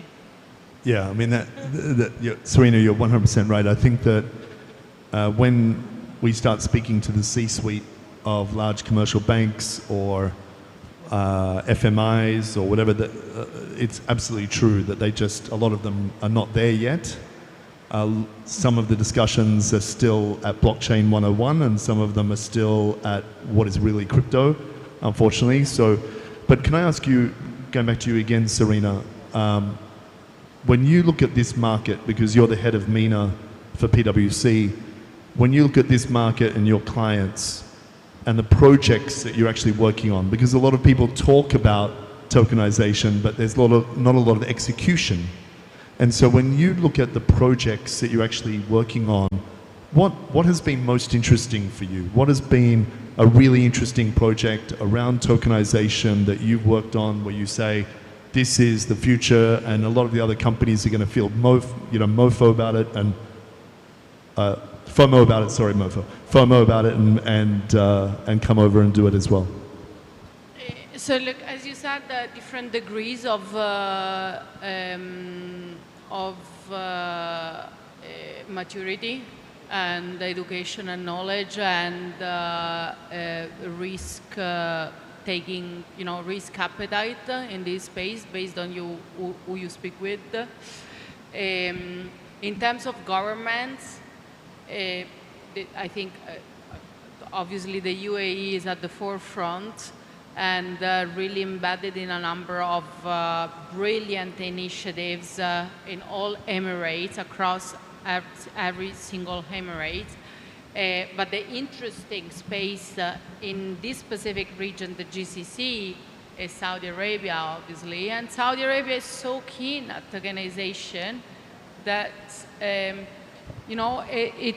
it's a way and real-world asset. Why we call it real-world asset tokenization? We could call it just tokenization and that's all right. We call it real-world asset because we want to convince the regulators and the government that there is a real value, a real asset underneath this token. And there is. So, and this is, I think this is the narrative that we can hold, take together, and Saudi Arabia is very keen at tokenization. The banks are both in, Sam is working on it. It's not only CBDC. So that's one. And then there are a number of very interesting projects, right? I mean, I can only mention the public one, but I think the collateral tokenization. The experiment, the HogeX is running together with Standard Chartered Bank, and it's brilliant. And DTCC, largest clearinghouse globally, coming to ADGM, doing basically the same, tokenized collateral. So this brings and bridge what we do in this space with TradeFi, and demonstrate that this is where the world is heading to. All the initiatives around real estate and DLD, there is a legal, still a legal, minor just legal a minor, issue, little just a minor minor issue. legal issue yet to be solved around, asset ownership, title deed ownership and fragmentation, but we'll be there, we'll get there. And that's the purpose of the pilot as well. So there are a number of very cool projects. If you ask me my dream project, what I would love to do, a government-wide, right? Because government-wide tokenization initiative that brings interoperability around all these projects and link the money. Again, if we don't know how to pay, we can have all the tokenized assets that we want, but we'll still be using our T+1, sometimes T+3 system. Can I just add to that? So the problem actually, right, that we're finding as somebody that's live as a startup, we've been live for a few months now, our customers are actually worried that they're going to get debanked because they use stablecoins, right? And that's a real worry where somebody that comes from the old world, like until the government start kind of creating rules that makes everything clear, people are still scared they're going to lose their licenses, they're not going to have their banks. And by the way, these are global banks, right? There's like Stanchart that talks about it a lot, but I think that's a real worry is you can tokenize it, but to get all of the flows onto it, and they're rather large flows, everybody's got to come together. The ecosystem's got to come together to solve it. On at least on payments, I can say that. So. I mean, I can't agree more with you. I mean, Serena, your idea of government moving forward and maybe taking the lead is one thing that we really are lacking. And you mentioned Saudi Arabia, but Saudi Arabia still doesn't have the regulation there that gives the confidence for the entire ecosystem to move forward. And Milind, your view around being debanked, working in the, playing in this space, is still not seen as being as clean and as just traditional finance is kind of seen today. And we're trying to move into that direction, aren't we? So, but let me ask you, because you just mentioned that now, one of the things that your company's focused on is around payments and moving money. And we live here in Dubai, and there is a huge necessity for remittance payments. And they cost a lot of money to make those money movements to countries like Philippines, India, Pakistan, Sri Lanka, others. What is your company doing in this space? How do you help, and how can we move that forward? Because that's a real hurdle for a lot of disadvantaged people here. Yeah, I mean, look, I think for us, we're live right now from Singapore to Philippines. We're going to launch a few markets. It's not a coincidence we're in the UAE. It's not a coincidence you're in the UAE either. This is certainly a very forward kind of regulation. We're very excited about all these local stables. There are more than 70 local stables that are going to come out over the next 12 to 18 months. We're very excited about the ability to take a local stable and move it across and create almost a clearinghouse of stable coins. But let's also say one thing, right? Right now, the hot term is stable coins. I think when Stephen and I talked the first time, stablecoins were still not that hot till one company went out and bought another company in October of last year. So the reality is, it's not just a stablecoin, it's about how the asset moves. And for us, the way we've built it is we're asset agnostic. As long as the regulator allows it, we should be able to move money. And we're already seeing this, right? So a large remittance player, not going to name them, between Singapore and Philippines, was taking money on the Wednesday before Easter Friday and delivering it in the Philippines on a Monday night, right? Whereas when you use real world assets, or let's call it stable coins for now, we can settle that entire thing in 2 minutes, right? End to end, bank account to bank account, take a fiat, turn it into stable, dump it across, turn it back into fiat. And that's really where we're focused, is we think that the use case remittance is one use case. We think TradFi and Treasury is another use case. And what we want to be is an abstraction layer that kind of takes the confusion out of everything else, right? Purely as an orchestrator, we don't touch money. It's a very unique flow out there a little bit. We don't do custody. We don't believe in the custody model. There's other people that do custody really well. We think licensed parties are the licensed parties. We just want to stitch it all together. So we're building a network of networks. Yeah, that's great. I mean, there's certainly a need for it in the market. Stephen, can I ask you, Fireblocks, we talk to them all the time at Accenture, and in fact, I met your team earlier today at the other meeting, and I have many more meetings with them this week. You guys started as a custody player, and then you moved into tokenization with the acquisition of the Australian company, which I can't remember the name of now, but and you're now full service around this space. And when I was speaking to some members of your team around tokenized deposits and working with some of the local players here, do you want to give us some stories about what you're experiencing in this region around tokenized deposits, around trade finance, because you're becoming a big player with your technology? Yeah, so I think when we looked at acquiring a company called Blockfold, right, I think we were in a position where we thought there was going to be more complexity around the assets that were going to be tokenized, right? You needed to think about the bespoke nature that banks and other financial institutions wanted to have on top of the assets that they were tokenized. It wasn't as simple as a basic smart contract. There were all these legalities and risk frameworks that needed to be applied to whatever was being tokenized on chain. And so we acquired a company that could help us build that on a bespoke basis. I think if you think about where we are right now, we're probably in like what we call like Horizon 1, right? Tokenization is happening at a very simple basis. It's happening at commodities, like real asset commodities, and it's happening with fiat money. right? And so I think the complex tokenization is the thing that comes across the board because you actually need the infrastructure of assets being on chain to again effectuate the distribution of other assets that are going to be tokenized.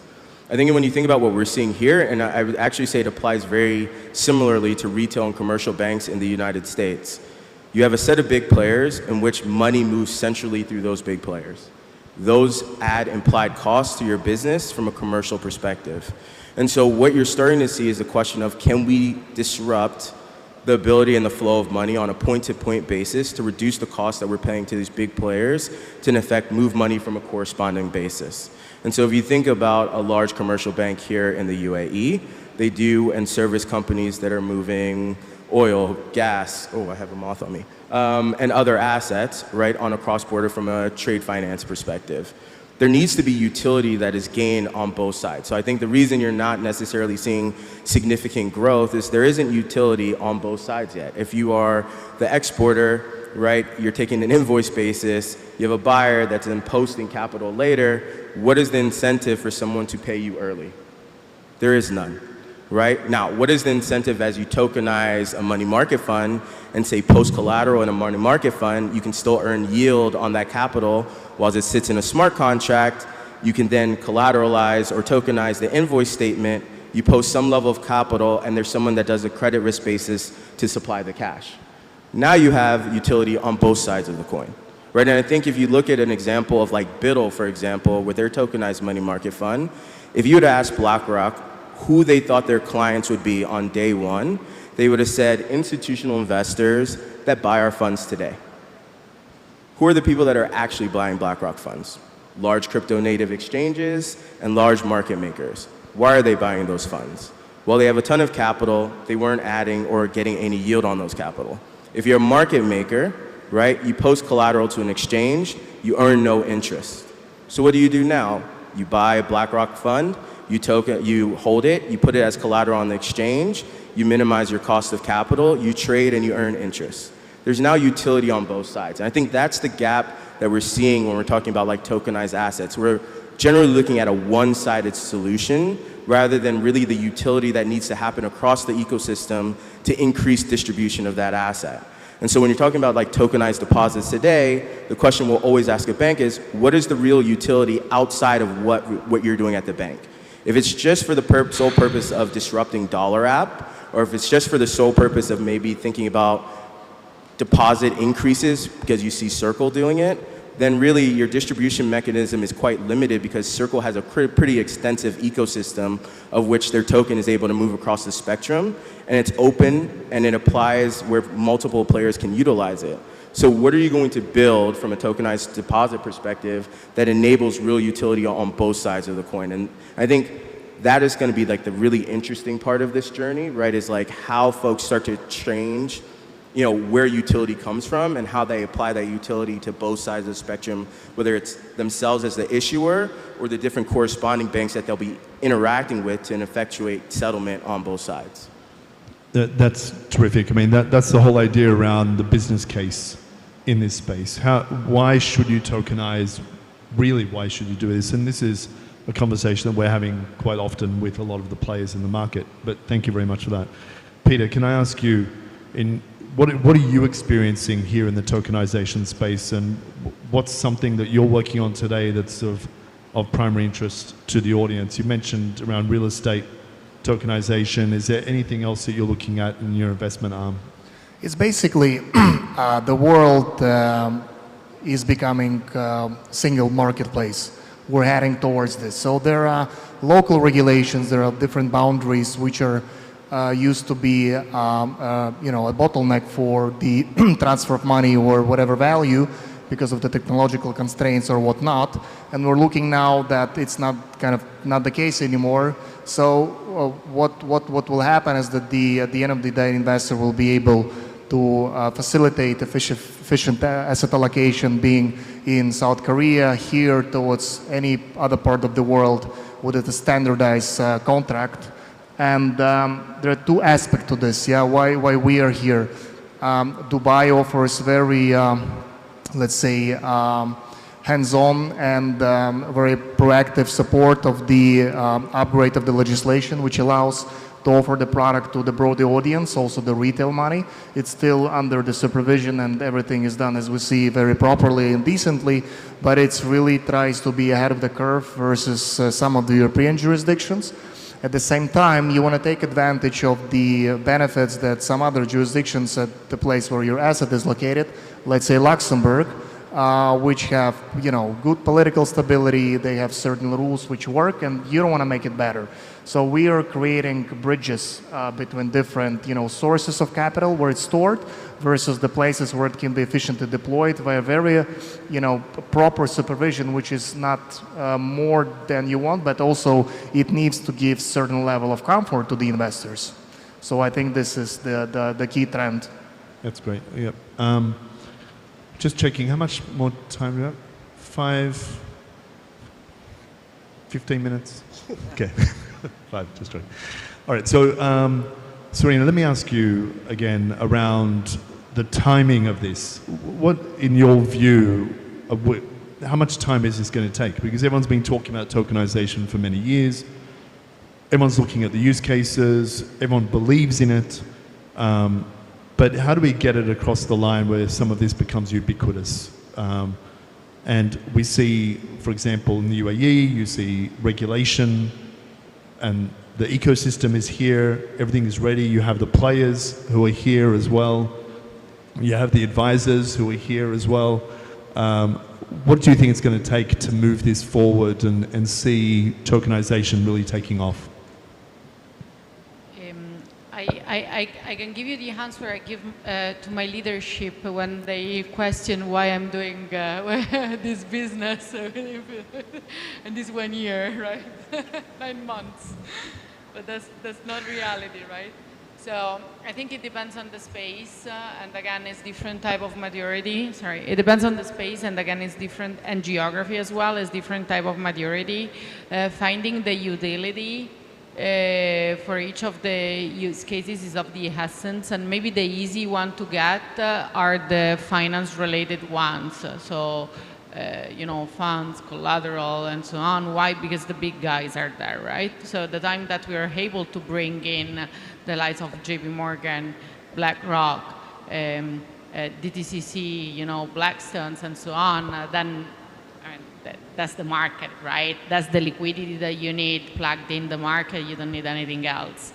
And then from there, you have an effect, a ripple effect, that then can go into trade finance, and so we do all the nice use cases that we love about SME financing,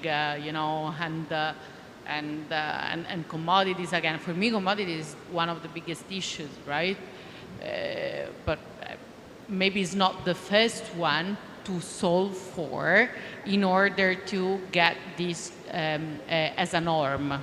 Okay. So I would say 3 to 5 years, I don't see any issue for us to be there with some different level of maturity. Yep. So with maybe 2 to 3 poles globally, and the UAE definitely being one of them. Yeah.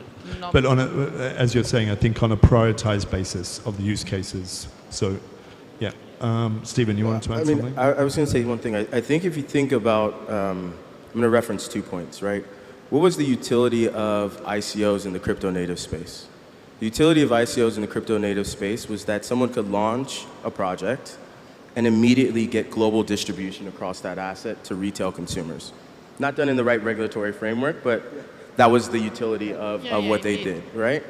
If you think about what's happening with tokenized deposits and stablecoins, is that you're having licensing come up jurisdiction by jurisdiction, in which an issuer is able to position themselves in a jurisdiction, issue an asset on chain, and that asset is able to operate across different jurisdictions freely, right? So I'm Circle, I get licensed in the US or in Abu Dhabi, I issue an asset on chain, that asset now can flow to Japan if they're licensed, and it actually is pretty interoperable between not only these regulated ecosystems, between non-regulated ecosystems, right? If you think about what is happening on the RWA side, is that if you tokenize an asset here in Dubai, the regulatory framework allows that asset to only stay statically in Dubai. It's very difficult on things like accredited investors, on a licensing perspective, to then distribute that asset across the globe. And the real utility of an RWA is the fact that it will eventually move seamlessly across the globe. So I think that harmonization from a regulatory perspective, if they're able to start to take the frameworks that we're seeing happening on tokenized money and start to apply it towards real-world assets, I think you'll start to see a fundamental shift, right? Because once that regulatory framework comes into place, you'll see innovation that's happening alongside of that much more rapidly. Now, if you start to keep assets, again, static, I think this idea of RWAs will be limited until we see that. And so I think that, to me, is the fundamental pivot point, right, for which you start to say, okay, this could be 3 to 5 years, to your point, if that regulation is not in place, or it could be 18 to 24 months if we start to see kind of this harmonization across the utility of those assets. So let me ask you then, and please anyone answer this. So with Trump coming in, with US government talking about a major shift into new regulation, do you believe that the US movement here will be that trigger that you're talking about right now, Stephen? Or, and please, anyone else, feel free to jump in as well. Is the US going to lead this change for it to become a 18 to 24 months as opposed to a 3 years to 5 years? I'll be honest. We were talking to banks in Europe, in Asia, about doing projects around tokenization. And their view is like, we have a subsidiary in the US and we don't want to touch it. Like, not even POCs touching Ethereum, right? So at the end of the day, when you look at where funds flows, where money moves, where they have entities set up in their businesses, until there's an understanding that they can operate in this space without being penalized in both their domestic markets and their larger commercial markets, there's going to be an impetus for them to stop. I think that shift now is opening up people to experimentation, I think, in a real way, and leveraging kind of like, you know, what looks to be a framework that might be adopted more globally. Yeah. Can I interject just something here? I think we gotta also differentiate between issuance. Sorry, we have to differentiate between issuance and distribution. Eventually, what distribution is what matters, right? Because that needs really like the giving access and I believe there is, you know, the opportunities actually, although the regulatory framework is not aligned, to have that distribution layer still on, and so giving you know, institutional players as well access. What do you think? Sorry, but the reality is, like, for example, like we're trying to use assets that are issued, let's say, in country X. There's regulation in country X that makes the issuance clear. There's distribution that's technically, sorry? Yeah, with exception. No, but no, I mean, I'm saying macro, right? But the thing is, when you try to clear it into the other market, because even if there's distro, there's always global distro, right? There's a global market maker sitting somewhere. But the point is, how do you clear it so you can solve, whether that's tokenized deposits, stable coins, or any other asset, at the end of the day, different regulation looks at different pieces differently. And so how is that all going to solve together? It's not, I don't think it's just one market or the US leading it. I think it's got to be, you know, an entire trend towards it. And look, the reality is we're sitting in 2025. We've been hearing about these real world connectivity problems like Guardian and all the others for the last 5 years. And yet nobody's solved real world interconnectivity, right? And so it just needs to be chipped away. And I don't think the world's going to wait 5 years. We're going to have to figure out a way to solve this. And a key example of this is one of the exchange partners that we have that we're integrated with. For them, when you tell them, hey, the spread's at 30 bips, they're like, yeah, normally we charge 500, like 30 bips isn't that much, right? But you're sitting there saying, look, there isn't 30 bips in this business. Like, you got to figure out a way where flow comes and all of that. So I think the whole ecosystem needs to come around. I don't know if that supports what you're saying, but everybody's going to have to chip away at this thing together, in my opinion. No, and we could talk about this for a while, but I'm being given this. I agree with you, actually. I think that in many respects, what we're hearing anyway, is that our clients are looking at the US and they can't wait for the change, and they think it's going to lead the market. That's what we're hearing from our clients. Serena, you're probably hearing the same thing from yours, and Stephen probably the same from yours. But look, it's very interesting what's happening next. Let's wait and see. But can I say thank you very much to the awesome panel. Serena, thank you. Peter, thank you. Stephen, thank you. Milind, thank you. And again, I think coffee is now being served, finally. So thank you very much to all of you. Cheers. Thank you.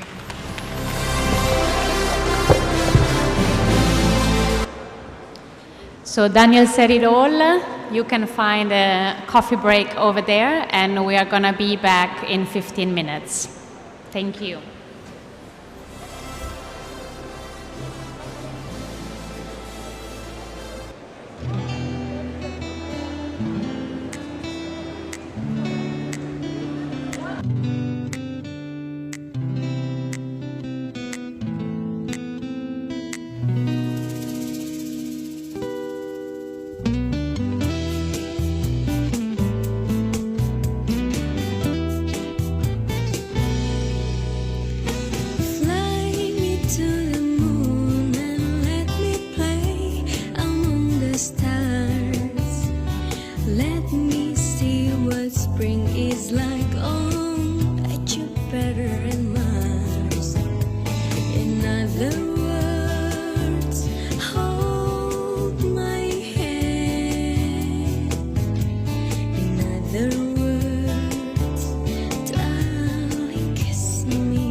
Don't imagine you're too familiar, and I don't see you anymore.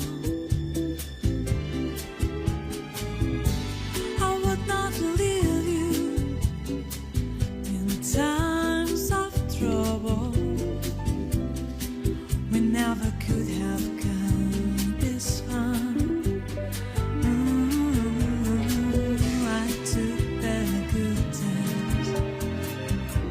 take their batons. I'll take you just the way you are.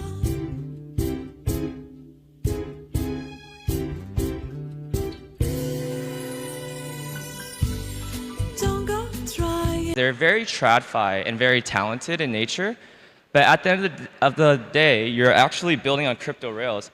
Excuse me, building on crypto rails. So there were, a lot of issues they had with distribution, with infrastructure as well. They always asked if we can help them find demand on the buy side, and unfortunately, when you're working at a general purpose blockchain, you don't have all the resources to do that. So kind of coming out of that experience, I met up with my co-founders, Chris and Eugene. I think they should be on the way here. And we started Plume, end of 2023, beginning of 2024. And on a very high level, what we're building is a permissionless blockchain that's focused on real-world assets. And I think what we do differently is, we really do focus on more on-chain use cases, and the way we do that is by plugging to the DeFi element of the crypto ecosystem. So on a very high level, I know I don't have much time, but on a very high level, what we're focused on is probably three core things. The first thing is infrastructure and technology. At Plume, we've built a lot of different products to bring anything on-chain, whether it's more esoteric data sets for people to build synthetics around RWA markets, or to bring on any type of physical asset on chain. And I think what we've seen over the last year and a half is, the main question we get is, once these assets are on chain, how do you actually get them distributed to the hands of the right investors? So what our team has done a lot in the past for our builders is actually build out these different distribution channels. So on one hand, we have a go-to-market team that's focused on building the brand, building the narrative for these different protocols. We help a lot on the ecosystem side. But on the other hand, we have a strategic partnerships team that's working on bringing the demand side to RWAs on Plume. I think, traditionally in RWAs, a lot of folks, they kind of just think that if you tokenize any asset and put it on chain, there will be buyers. But it's never really happened that way. What you really need to do is build a story, build a narrative, and have the right tooling to have these folks come on chain with liquidity. So what we've done is worked with great partners on the exchange side like Mercado Bitcoin, OKX, Binance. We work with different custodians like Anchorage and Kobo. One of our main investors, Galaxy Digital, they're moving some liquidity on chain, and we work with different trading communities in different parts of the world that I think would be harder to tap into if we weren't a chain only focused on RWAs. So to give you guys like an example, with some of our exchange partners, what we're doing is actually creating a new section in their earn piece of their technology, whether it's on the CFI or DeFi side, so that users can go in and instead of just depositing stablecoins into a DeFi protocol, for example, you can deposit stablecoins into our RWA assets that we have on chain, whether they're institutional or more esoteric. I'll get into that in a bit. But that's the second piece. I think the distribution piece is pretty important. And I think the last piece of what we're really focused on is composability. I think that what we're seeing now is, in the RWA space, when people have thought about RWAs in the past, it's only really been treasuries or private credit, a very static asset. And what we're really trying to do is bring on the DeFi ecosystem where people can work with different lending protocols, with different AMMs, with different perp dexes, and really turn a static asset more dynamic. So imagine a world where we're actually doing this with a few of the institutions in New York, where they can take their asset that lives off-chain, bring it on the Plume, and then take that asset, collateralize it on one of our lending protocols, borrow more stables against it, and then put it into like another treasury vault or a private credit vault, or even something a little bit more spicier, like a GPU vault or like a durian farm vault. We're seeing a bunch of different assets pop up on Plume, which is very exciting. And I think for us, since our chain is more permissionless in nature, we're able to house all these different types of assets. But at the same time, since we have an opt-in compliance modular architecture, we can turn on the KYC, AML, on and off ramping, any of the compliance needs that the more institutional type folks would need, like our partners here. So that's essentially like the high level on what we're building. When we started the company a year and a half ago, yeah, we've raised around $30 million from a lot of great folks like Galaxy Digital, Binance Labs, Apollo Global, Han Ventures, very institutional type folks. And then we have folks more on the crypto side, like I mentioned, like Binance. And then we have folks out in Asia as well, like Hashkey and Superscript.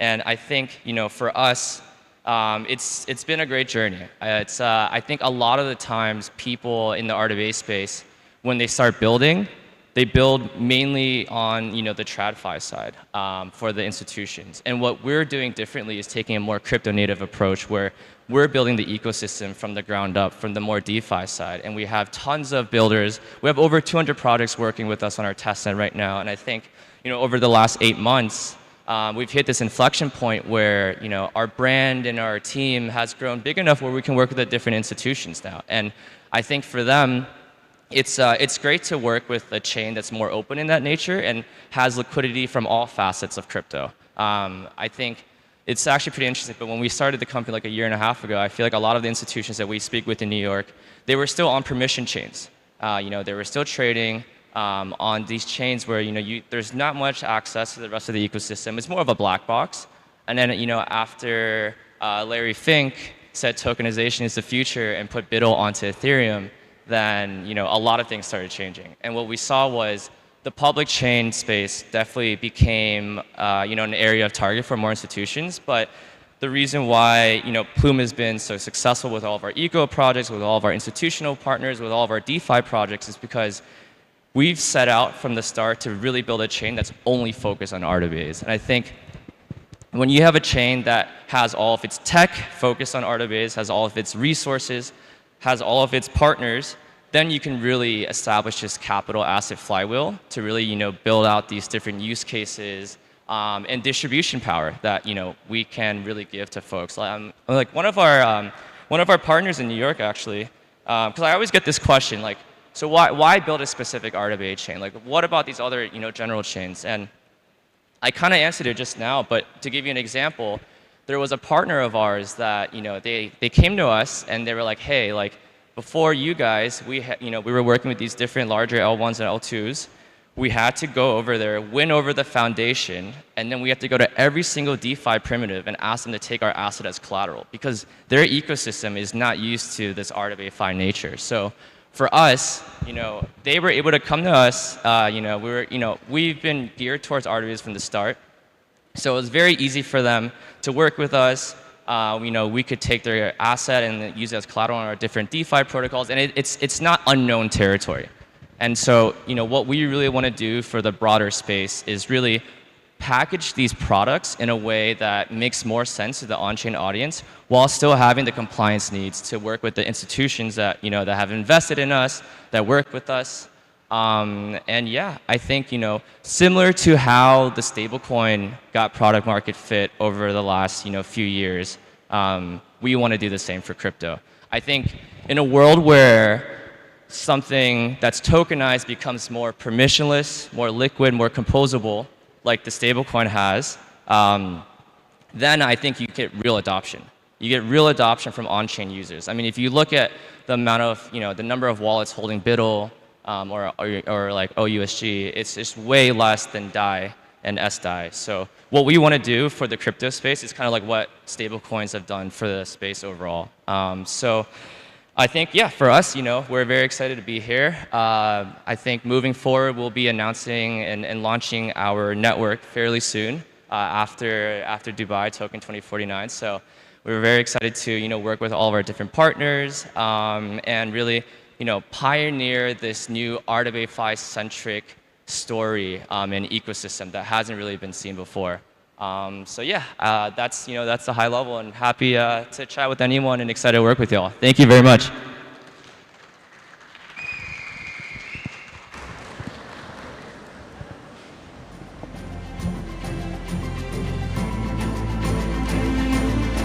Thank you, Teddy. Thank you so much. We have added two panels for today before closing this amazing afternoon. And our third panel brings the coverage of stablecoins, payment, and treasury operation into focus. As institutions seek yield-generating and stable on-chain assets, RWAs are fast becoming the essential layer. So you see quite a lot of chairs and quite a lot of panelists, but I'm gonna call first the moderator of this panel, Olivier Behet from Standard Chartered Ventures. Olivier, are you here? Perfect. This side. It's always the same side, guys. And then also we welcome all the other speakers from OKX, Amber Group, Pharos, Alchemy Pay, and OSL.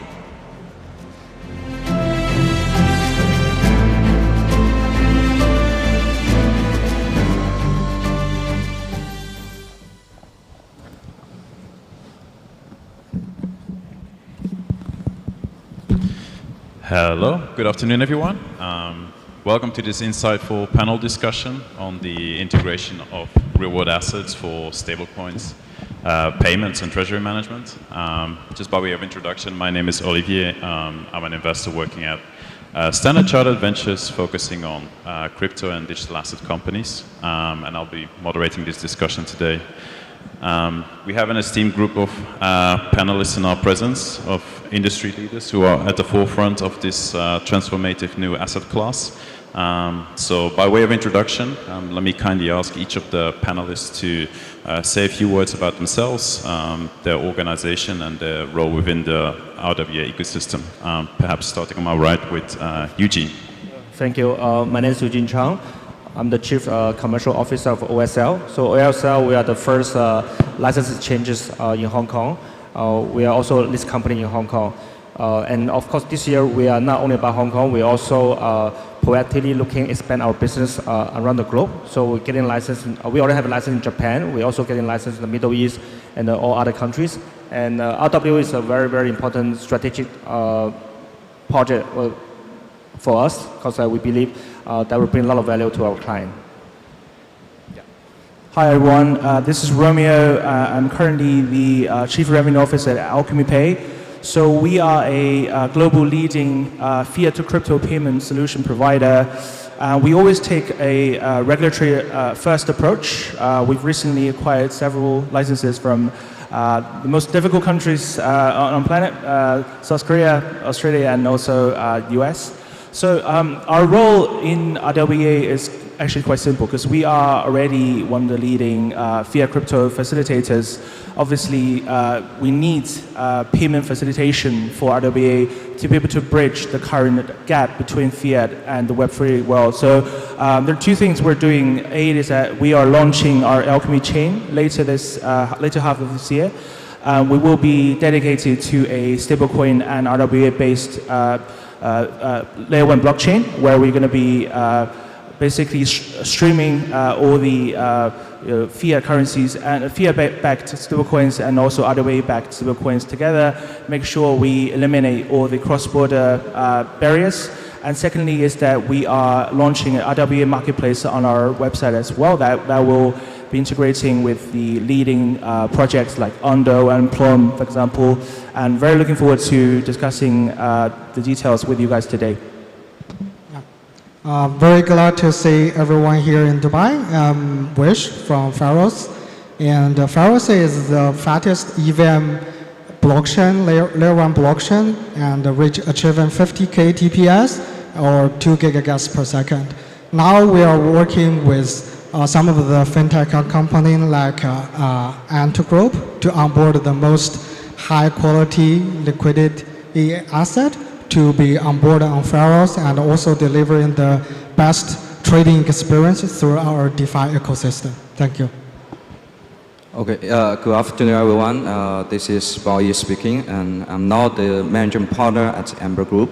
Amber Group serves as a critical bridge between the traditional financial system and also the blockchain-based innovation. Well, Amber Premium, a prominent subsidiary and Amber Group, is a newly Nasdaq-listed company in last month, which is laser focusing on providing institutional financial service and solutions to our target clients. Within the real-world assets ecosystem, Amber Group plays quite a strategic role.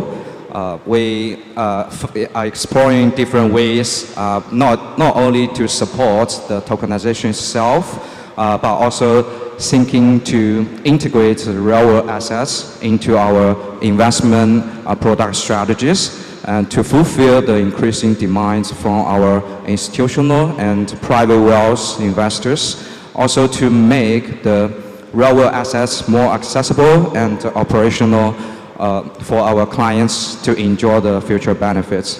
Thank you. Hi, I'm Lennox. I'm Global CC of OKX. OKX is a major exchange with 7,000 people. We are regulated in major jurisdictions, Singapore, MENA region, Dubai, and Europe and US, and lots of other jurisdictions as well. We have 3 major business here: exchange business, the wallet business, and our payment business. Okay, great. Well, thank you all for the introductions. With such a wealth of expertise on the panel, I think we are set for a compelling discussion. Perhaps as a first topic to kick it off, and maybe Romeo, you can have a first stab at this, as you know, you've been working very closely with traditional stablecoins already. How do you see RWA-backed stablecoins? How they differ from, let's say, traditional fiat-backed stablecoins, or even some of the more exotic algorithmic stablecoins, in terms of transparency, resilience, scalability, and also how do you as a platform plan to leverage those and integrate them in some of the solutions that you offer to your customers? Yeah, I mean, first of all, very obviously is that the intrinsic advantage of the RWA-backed stablecoin is that it is fairly transparent compared to the traditional fiat-backed ones. Because I think the traditional ones, you largely rely on the issuer's audit reports, which sometimes can actually happening with problems. But with RWA-backed stablecoin, for example, you can see the on-chain analysis, like proof of reserve, that Chainlink did for a lot of projects, for example. And there's, for example, Pax Gold and Tether Gold, where you can actually see the reserve of the gold physical reserve record in London, somewhere under kind of a crypt. So I think that's definitely one of the advantages of the RWA-backed stablecoins. Second is scalability. I think it also offers this diversified choices for investors and adopters when it comes to RWA-backed stablecoins, because you can think of all kinds of asset classes, right? T-bills, credits, real estate, art, even. So I think it definitely make the pool of like products more interesting, attractive. Yeah, I would just leave it to my panelists to finish it. Yeah, interesting. Lennox, perhaps, working at an exchange, OKX, where, historically, the bulk of liquidity has always been concentrated around stablecoins like USDT and USDC. Do you see a future where potentially there's a divergence from that and you see more adoption and more liquidity being created around RWA stablecoins? Yeah, funny story. So I think the beginning of stablecoin is Tether, right? It's meant to be solving crypto back in the day that's without any banking support. So it's gradually adopted and gradually become the biggest stablecoin ever. And the main use case is still trading. As in today, trading as a denominated tradable currency is still the main use case of stablecoin. People are starting to talk about expanding to the other utility, including staking DeFi or payment as a collateral. But I think trading is still a dominant use cases. But what I foresee is going to be, there will be a lot more stablecoin, probably also denominated in US dollar, rather all the way back to a different kind of mechanism. But the promising is also stable. It's one-to-one backed by US dollar. And at the same time, an exchange operator, we need to support all of this. No matter how you deploy in different changes, and we also need to strike a balance between a fragmentation of the liquidity and the wallet balance. So exchange is going to evolve into, we're going to provide a solution called a synthetic stablecoin denominated in US dollar, and everyone is trading a regulated stablecoin and denominated stablecoin, but also trading the same currency. I think that exchange needs to evolve and adapt to the changes as well. Yeah, I agree with that. Maybe Yi, you can touch upon this. How can we potentially move, liquidity from, stablecoins like USDT to a regulated stablecoin like RWA? What sort of things would incentivize this and, bring market makers, like Amber, to bring more liquidity to those types of trading pairs? Yeah, so I think it's more about like how to make the real world assets backed stablecoin more accessible and to the institutional players. And from our standpoint, we think the benefits perspective for the institutional clients, that definitely the RWA-backed stablecoins will offer maybe a better yield for their idle assets, and also I think a more faster settlement cycle together with maybe a friendly, compliance-friendly approach to this kind of digital assets. And also at the same time, we also serve the high net worth individuals. And for high net worth individuals, we can provide another, stable payment options for them to choose. And also, I think it's well helping them to gain the institutional grade yield without or with minimum traditional barrier. Okay. I suppose aside from trading, we also have to think about some of the other use cases of RWA stablecoins. So perhaps also how they could integrate with, payment systems or treasury workflows. As institutional interest in this space grows, and we think about other use cases, how do you think platforms and what type of platforms could also be integrating these types of RWA-backed stablecoins? Maybe starting with you, Eugene. Yeah, thanks. So actually, we face this kind of client demand every day. Basically, this day we actually have a lot of clients using stablecoin as the settlement tools, right? And I think we all know, right? But traditional, you want to send money from the, let's say Dubai to Hong Kong, you would take like 3 days, 10% cost from the bank. Yeah, you know that well. Then for stablecoin wise, and then you can do it like maybe like 20 bits, etc. Right? So we do see more and more, especially like TradFi people, traditional commodity people, they are start using stablecoin as settlement. They see the benefit, and then they basically told their friends around to use that as well. I think the RWA is, let's say today we are working on the RWA project. Is like like the QCD is a money market fund as the underlying asset. I think we try to solve one problem. Is like the client doesn't have to choose either I want a liquidity or I want a yield. Right? I think that's the problem we try to solve right now, right? Because otherwise, now today you want liquidity, you have to convert into the stable coin like Tether or USDC. They pay you nothing, right? But then if you want to earn a yield, then you have to go to the money market fund, and then the traditional money market fund, it will take you at least T+3, and then also like a 1% redemption cost, right? So nobody gonna do like daily swap between the stable coin versus the traditional money market fund. So I guess that's one of the biggest problem or the immediate problem we try to solve.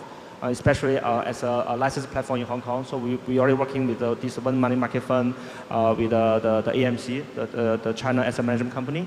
And of course, we are very open to work with like QCD and other money market fund. I think really the value we want to add here is like the client, they will enjoy the liquidity, but at the same time, they can also get the yield they can earn. Okay, interesting. I always wonder sort of more big picture. Let's say if we start using, tokenized money market funds or any type of sort of yield-bearing instrument, for trading, payments, settlement, what would we still use fiat currency for? Fiat currency for? Yeah, do you see potentially sort of these RWA-backed stablecoins replacing fiat currency altogether as their use case sort of diminishes? I mean, I won't say that won't be the case. I mean, one example is like, I think we travel these days, right? I mean, there's a lot of countries, let's say when I traveled before, usually you will go to ATM machine to get some notes, right? Actually, this day you go to Dubai, Japan, even China, I never need to withdraw money from the ATM machine, right? I just use my credit card. Now it's like just Apple Pay. Although I know they charge me, but for the convenience, I just, I pay the fee, right? I potentially, right, can be something like that. The money, instead of like, I mean, of course, it's still, I think it's not like you don't have a fiat money, right? It's just about where's the money sitting at. The money sitting at the bank, or the money sitting on the chain. Yeah, interesting. Wish, you are obviously building a high-performance blockchain over at Pharos. Do you see your biggest opportunity also in RWA, or do you see it elsewhere? You talk about bridging TradFi to DeFi. How exactly do you see that? Like, how do you see your go-to-market? Where do you see the most demand for your platform? Yeah, so firstly, we're more focused on the RWA and also the DeFi protocols around RWA because we see that currently in the Web3 market, the asset like RWA is desperately needed because most of the Web3 asset are crypto asset that with very high variation in the price, and the rest of it is probably are stablecoin like USDT or USDT. They didn't generate yield. So we are trying to build a RWA portfolio on Pharos that could, it's a combination of different kinds of the RWA money market fund, or it's a private credit, or it's like some industry credit loan, then industry physical asset, like renewable energy asset. It's a combination of them that could balance the yield, the safety, and also the life cycle, the liquidity of those assets to deliver that. I think it should be an alternative financial product for the Web3 users or institution to invest. So that besides of the traditional like cryptos or the stablecoin things. So I think it's a very huge, we see a larger huge potential for that, and for users can buy those stable yield asset. And we are going to build in this portfolio of the RWA on Pharos.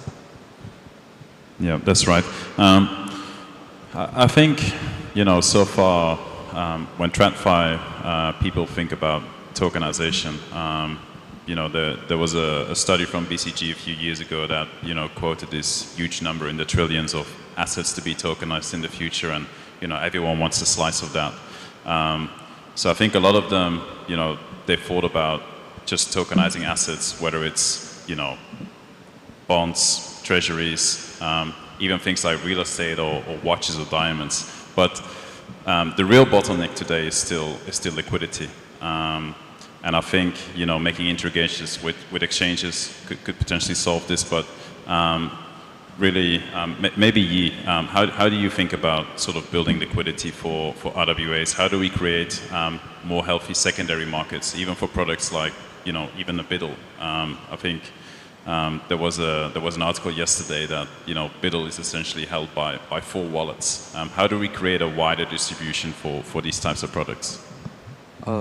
Yeah, I think for the building a quite robust and solid liquidity markets for the RWA side is maybe more than just tokenization itself, right? I think it involves like maybe regulated fiat on the ramp solutions, fractional like ownership framework, and also maybe an integrated settlement network, etc. And from because Embrace are also a huge market maker in this market, right? From our angle, I think I can maybe break it down into 2 buckets. First is like maybe for the primary issuance side. So like the RWA issuer and also the market maker, maybe other some authorized participants need to work very closely, I would say, to ensure a very user experience, friendly user experience, and a very seamless meantime redemption SOP for the process to be happen, right? And also, I think we need to have a proper fractional framework to maybe enable, which can be applied to a very small unit of the RWA, which can maybe get more traction from the retail markets in a later stage. Right? And the second bucket would be like the secondary trading side. So initially, I think the issuer, together with the market maker, also needs to take a lead to at least inject some decent initial liquidities to some pools to kickstart the flywheel. And then I think maybe we then get into the access to some permissioned like DEX and also licensed and regulated exchanges for distribution. And then with more clear, I would say, guidance and the regulatory requirements, we can expand it to the, permissionless DEX level and to broaden the audience and to get more tractions for the massive retail. Yeah, so this is how we think about this. And yeah, also in Amber Group, I think we're trying to bridge the primary issuance together with the secondary trading side and to foster a very deep and a robust liquidity and also partner with maybe the ecosystem players to have a proper distribution mechanism, which subject to the local compliance regulatory. Yeah. Makes sense. Perhaps Lennox, OKX operates as a licensed platform here under VARA in Dubai. Are you speaking with projects to potentially onboard RWA-backed stablecoins or RWA products to use as collateral on the platform for trading, particularly as margin on perps accounts, perhaps? Yeah, properly Standard Chartered and OKX Corporation. I was deeply involved in the project. To actually, you raise a good point is, what's the best way to build the liquidity of RWA, of this kind of tokenized assets? After deeply involved in Standard Chartered corporations, I think tokenization is just the first step. And this lies, and the key of liquidity lies on the process afterwards, which involve liquidation and settlement on multiple underparty, the duration of the settlement, the pool, the liquidity involved during the settlement process, the process of transferring ownerships of token versus underlying under framed regulated environment and also process, which has to be involved multiple counterparty and also automated process. And you mentioned secondary market of the RWA, which is right now it's not easy. It's not easy for an underlying, which is something like bonds, funds, and other maybe probably eventually tokenized securities. It's gonna have a secondary in the stock exchanges, but it's relatively difficult to have a secondary market for a tokenized version of these type of financial asset classes. So not to mention we can move those out tokenized assets to off-chain for staking and defined purpose. That's a lot of difficulties need to be step by step breaking through in order to bring real liquidity for RWA. But at this particular point in time, pragmatically, I think the industry is starting to recognize that we need to optimize the process of liquidation and settlement and this kind of tri-party ownership movement. If that is somehow polished and fixed and automate this kind of process, that already is sufficiently good enough at this stage. Yeah, I tend to agree. You touched upon the securities aspects of these instruments as well, which I think nicely leads us on to regulation. Maybe, Romeo, as a global business essentially, what sort of legal or compliance hurdles do you see to the adoption of these types of assets? I think regulation is equally important to both payment providers and institutions, exchanges, for example. For us, I think one of the challenging areas would be Europe. I'm based in London. I know that Europe has been a little bit falling behind in terms of embracing the innovative technology of Web3 and RWA. So at the moment, we're actually in the process of applying MiCA license, which I'm sure like OKX has already secured it, and many other tier 1, tier 2 exchanges are in the process of getting it.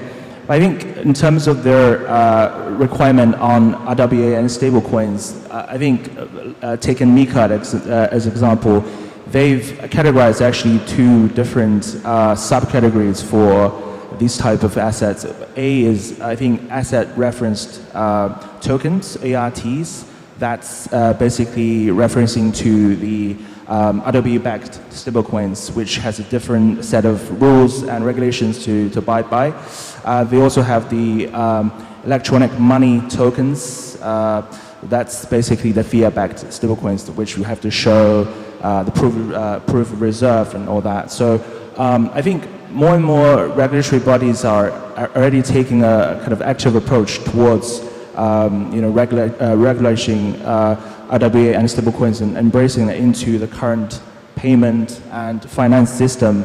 But I'm sure that probably in Dubai and Singapore and Hong Kong, we will have probably a quicker and more kind of a friendly approach towards RWA and stablecoins. Yeah, I believe so.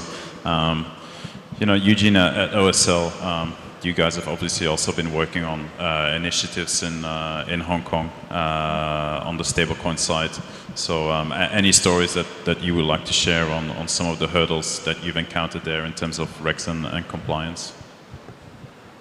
So I think the Hong Kong regulators, which are SFC and also the Hong Kong MA, have been very proactively basically support the digital asset in the cities, right? We have a license program, and then there's a multiple ensemble project that involve stablecoin. So there is already official announced that there will be a stablecoin legislations supposed to go through in the next few months. At least, like pretty sure it's like they say it's going to be before this year, 2025. So as exchanges, we've been collaborating very closely with different parties, that including security broker, funds, technology provider on this topic. Speaking about the challenge, right? I think so. Like before I joined OSL, I was also like a global crypto exchanges. Like okay, yes, I was in Bybit. So when in the Bybit time, when we come up with the new products, right, we just talk to the key client and then understand their need, and then they deliver the products, and then we're gonna worry about the regulation, other things later, right? I think, but of course, this is more institution-grade kind of products. So we're basically getting a lot of people in the room, right? Probably like 5 people from bank, 5 people from institution, and then we have to talk about different problems. There are a number of problems to be resolved, right? Because a lot of things that we want to do may be a conflict with the existing rules and laws, under the Hong Kong financial regulation regime. And also, in addition to that, I think that's one thing, basically legal clarity. Another thing is, like I would say, tax, right? Taxations. So there's a lot of things we've been involved with the RWA, let's say, money market fund in Hong Kong. Right now, we only allow to subscription redemption, right? We don't really allow the secondary market. One of the main reasons because there's no particular item for, like stamp duty item for the secondary market transfer of the ETF, the RWA fund, right? And then I think the third thing will be because the blockchain itself is a global, right? The blockchain block itself is a global. There's no like a, China blockchain, US blockchain. It's a global blockchain. And then I also can see that like, once basically the international impact, the implication, right? That if I launch the product and what kind of implication if we use this product in other jurisdiction, whether the rules are able to support that, I can see that's like a third main challenge we have when we try to do this. But let's put it this way, I think everybody moving in a very good direction. We definitely see like making progress on a daily basis. Yeah, I agree. You touched upon sort of blockchains are essentially a global platform, which I think if you look at something like, Ethereum, which has a distributed developer community, it's easy to argue. But maybe as a question to you, which, where you have a dedicated team working on a specific blockchain platform, might not be the right question for a CTO, but do you worry about regulations or regulators knocking at your door, to ask questions about, what you're doing, particularly if you are, let's say, tokenizing securities on your blockchain?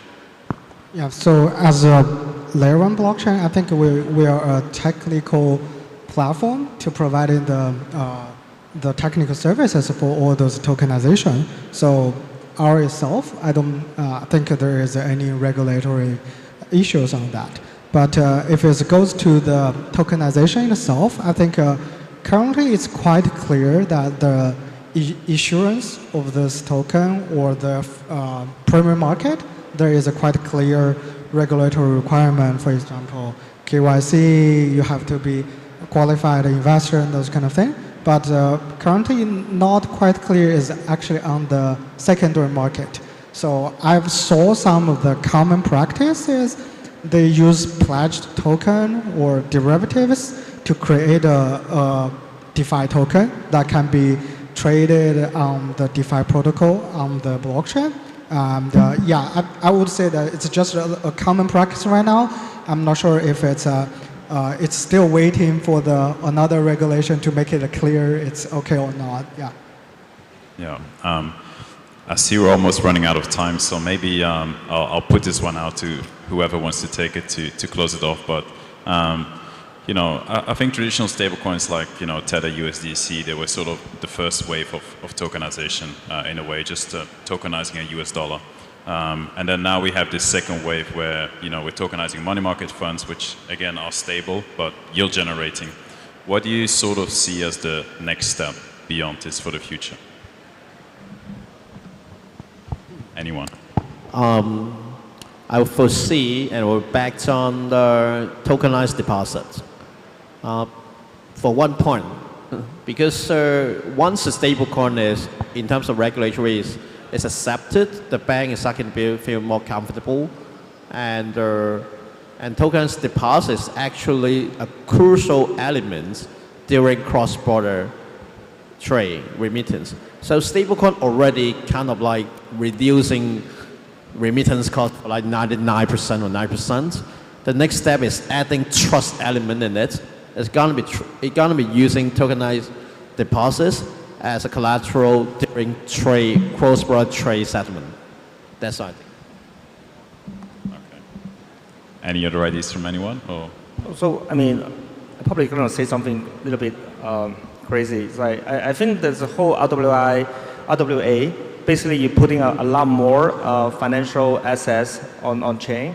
It's a quite interesting timing because we are facing a very interesting world these days, right? I think this is like a regime change for a lot of things.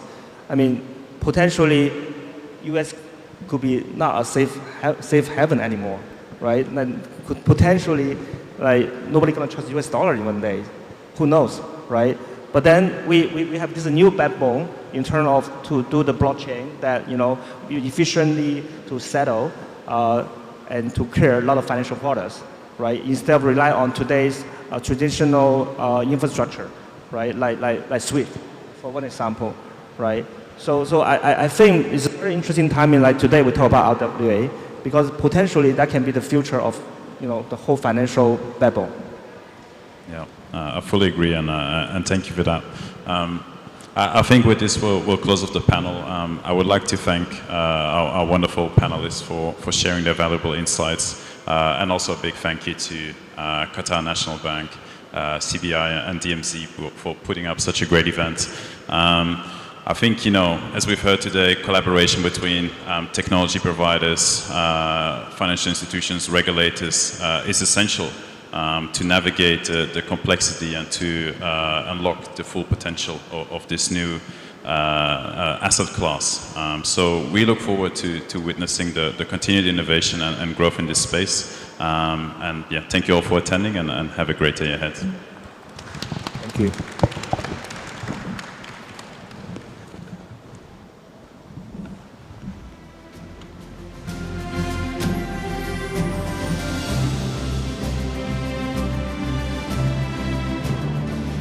And we have reached the very last panel of the day. The next one is going to be on building a backbone of RWA tokenization. So let me call on stage the moderator, Maximilian Jungre from Plug and Play. Are you here, Maximilian? Great. And with you, Maximilian, your speakers from AshKey Chain, BNB Chain, Chainlink, Cypher Capital, and Copper Securities.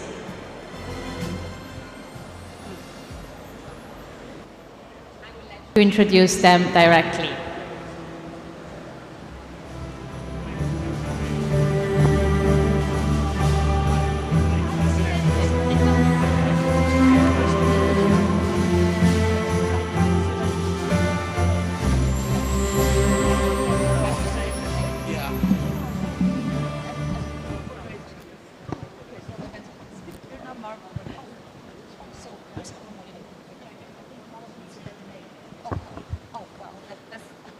All right, hello everybody. Thank you for sticking around until now. We have one panelist who I believe is stuck in that famous Dubai traffic that we've all heard about. This panel is focused on real-world asset tokenization and how it moves from concept to implementation. The underlying infrastructure becomes critical, obviously, as to ensure scalability, security, and institutional adoption. So this panel will explore the evolving technological and operational stack and the landscape enabling these markets. So first off, I'll introduce myself. My name is Max Youngrice. I'm the head of crypto and digital assets at Plug and Play. Plug and Play is one of the world's most active VC firms. And in addition to that, we also run about 125 accelerators globally in 60 cities across 40 countries. RWA and tokenization has been something we've been really exploring a lot of over the past 2 years, and just recently we launched an accelerator focused on this topic with XDC Network, so really excited for that. So without further ado, I'd like to introduce my esteemed panelists. We can move from left to right, and maybe just tell us a little bit about yourself and your role in the ecosystem.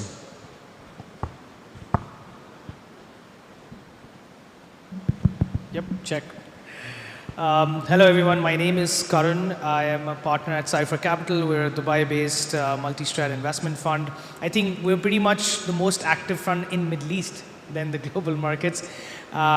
We've been investing in infrastructure for the last 3 years, have been pivotal in projects like Sui, Ton, also one of the largest holders of Solana. We've started dabbling into RWA and tokenization sort of last year and been very active in the space, trying to understand what's going on and also sort of guiding some policy making across in the Middle Eastern market as well. So excited to be on the panel. Hi, I'm Phil Langton. I'm the COO for Copper Securities. We're a regulated broker-dealer in the UAE, and we've been playing with tokenized securities for the last 5 years. And our main sort of function at the moment is seeing those move on to exchanges as collateral and being used for bilateral credit arrangements. So we're very interested to see how this evolves.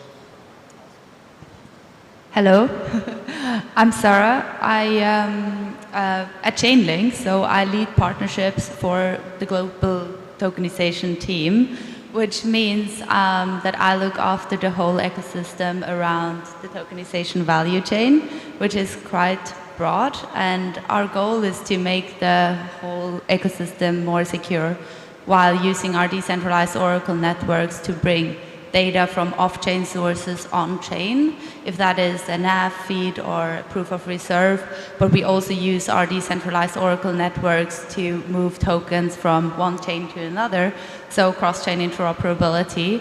And our goal is really to work with the projects that use our technology, and where I come in is where we want to help our projects grow. And if this is now through utility, you mentioned collateral, so that is a big topic for us, but also how we can integrate into traditional financial systems more efficiently and more securely. Hi everyone, I'm Kay. I'm from Hashkey Chain. For Hashkey, I think it's one of the most influential regulated institution based in Hong Kong, but also very influential in Asia and even globally. And for Hashkey Chain, we are a layer 2, and our focus is to be the bridge between Web 2 and Web 3 to introduce more traditional financial asset on-chain. And also we are providing this cost efficiency, high performance, and scalable financial infra for those RWS that build on-chain. We want not only to be the infra provider, but also we want to be the ecosystem supporter to help all this Web 2 and Web 3 partners together to build this new on-chain financial ecosystem. And thanks you all for today and great sharing. Great. So we have a layer 2, we have a broker-dealer, custodian, we have an Oracle service provider, and we have 2 VCs on stage. So I think we have a pretty good coverage here of the ecosystem. In your opinions, what are the key components of a robust RWA infrastructure stack? Obviously, there's many new emerging players that are basically highlighting, in traditional finance, we have X, Y, and Z. We should probably have that within Web 3. But I guess, what are the core critical components in your perspective? So maybe we'll start with Kay, and then we'll move back this way. Yeah, sure. It's really good to start from a blockchain infra to start. But fundamentally, blockchain infra is the technical fundamental for all this RWA value chain. But also what we think about is this regulated and compliance layer, including on-chain KYC, AML, and even data reviewing and monitoring.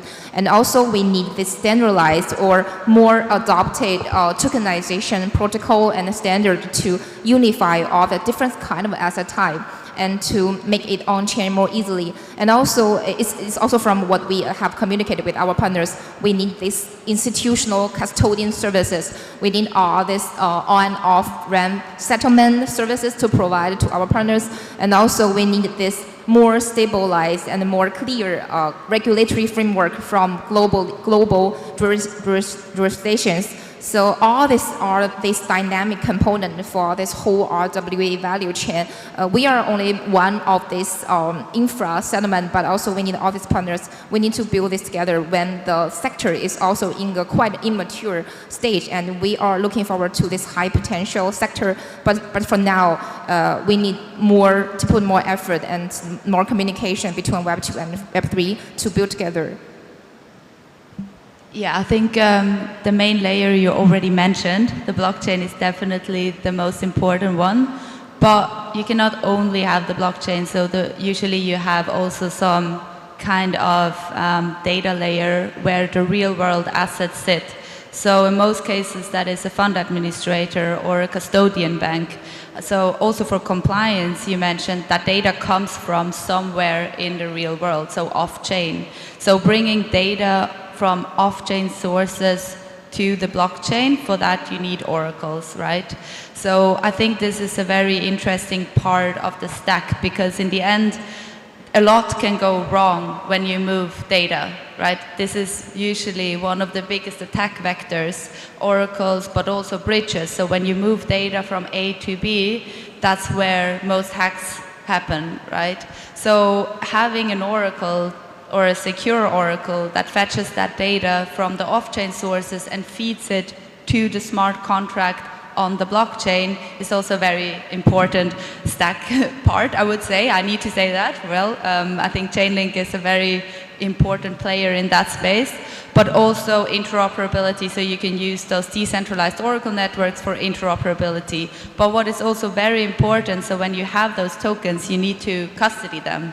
So custody is also one of the most important factors, I would say. And also here again, it's a lot about security. And well, we haven't touched on distribution, but I would say distribution is definitely also like one of the parts that we can't forget. And there with distribution, or custody and distribution, like in the case of copper,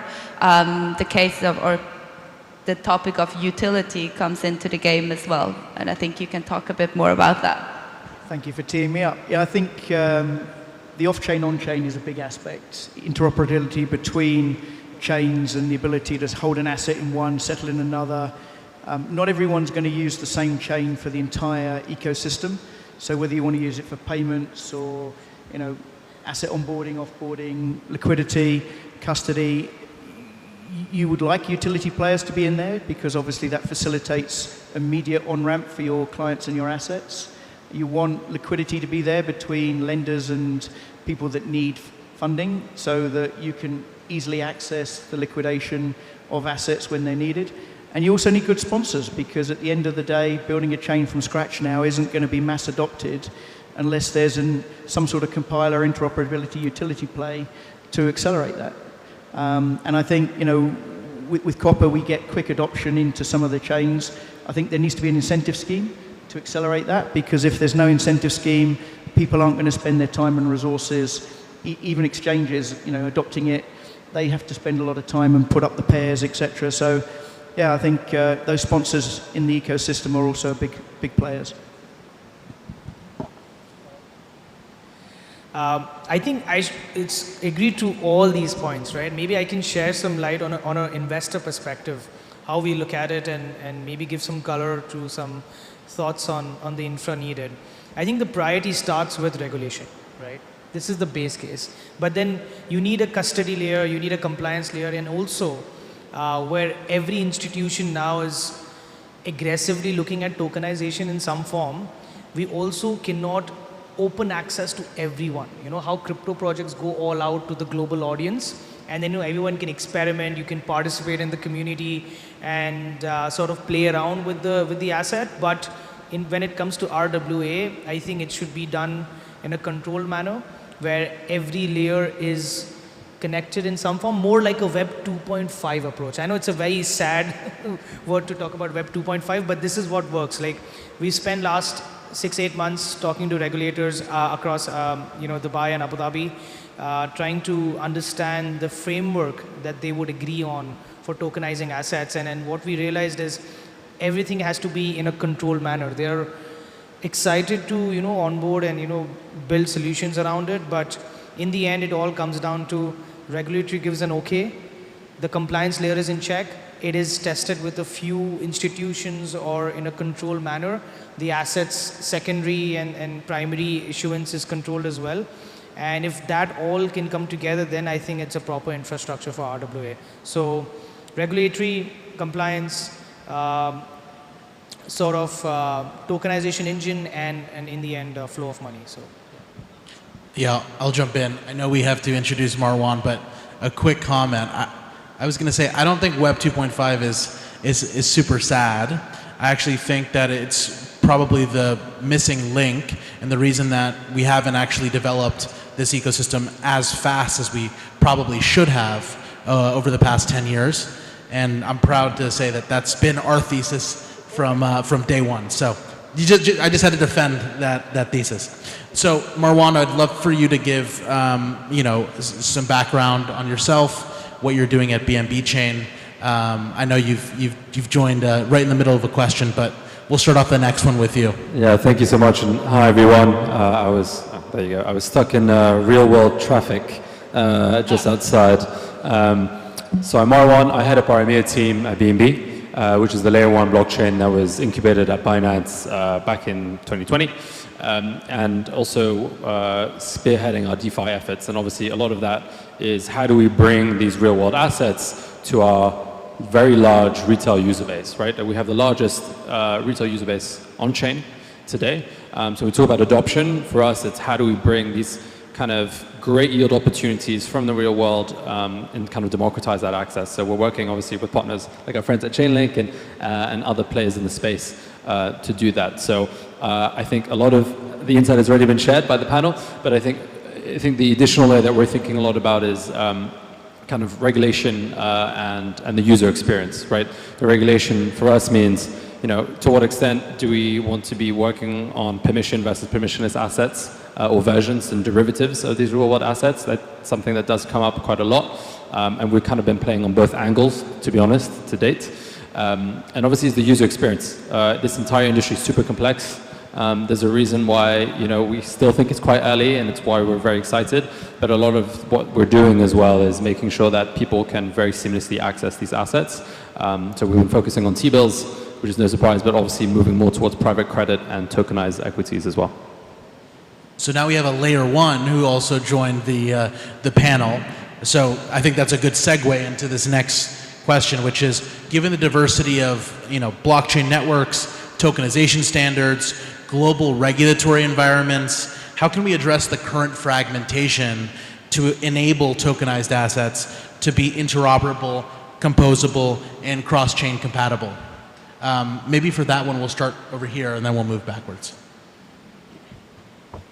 I think there has to be one chain that sort of proactively promotes this, right? I mean, maybe BNB chain, since it has got a huge user base, can be the front runner in creating that narrative and actually creating a case study that everyone can look up to, right? For instance, because you know, with the advent of DeFi, we had fragmentation across all chains, right? Like every chain was trying to do its own DeFi layer, trying to bring liquidity, and then we had this whole war of liquidity, right? And we came into a different mindset, not to only talk about liquidity that time, but also talking about rewards, yields, looping, and a lot of other strategies. So I think every chain would sort of do its own thing, but maybe one front runner would sort of create a case on how to proceed with this particular sector. I think there's a lot of interest in every infra to look at tokenization and RWA, but the starting point has to be someone who can take it forward and consistently focus on that particular niche, is what I feel. I guess I'm going to be controversial and say I don't think you're going to see one winner. You know, if you look at how infrastructure has grown with the TradFi world, banks sponsor their own in-house or buy something and they become the thing they're going to use. And with all the banks in the world that you have, them collectively picking a winner between them isn't going to happen. So I think you've always got the fragmentation.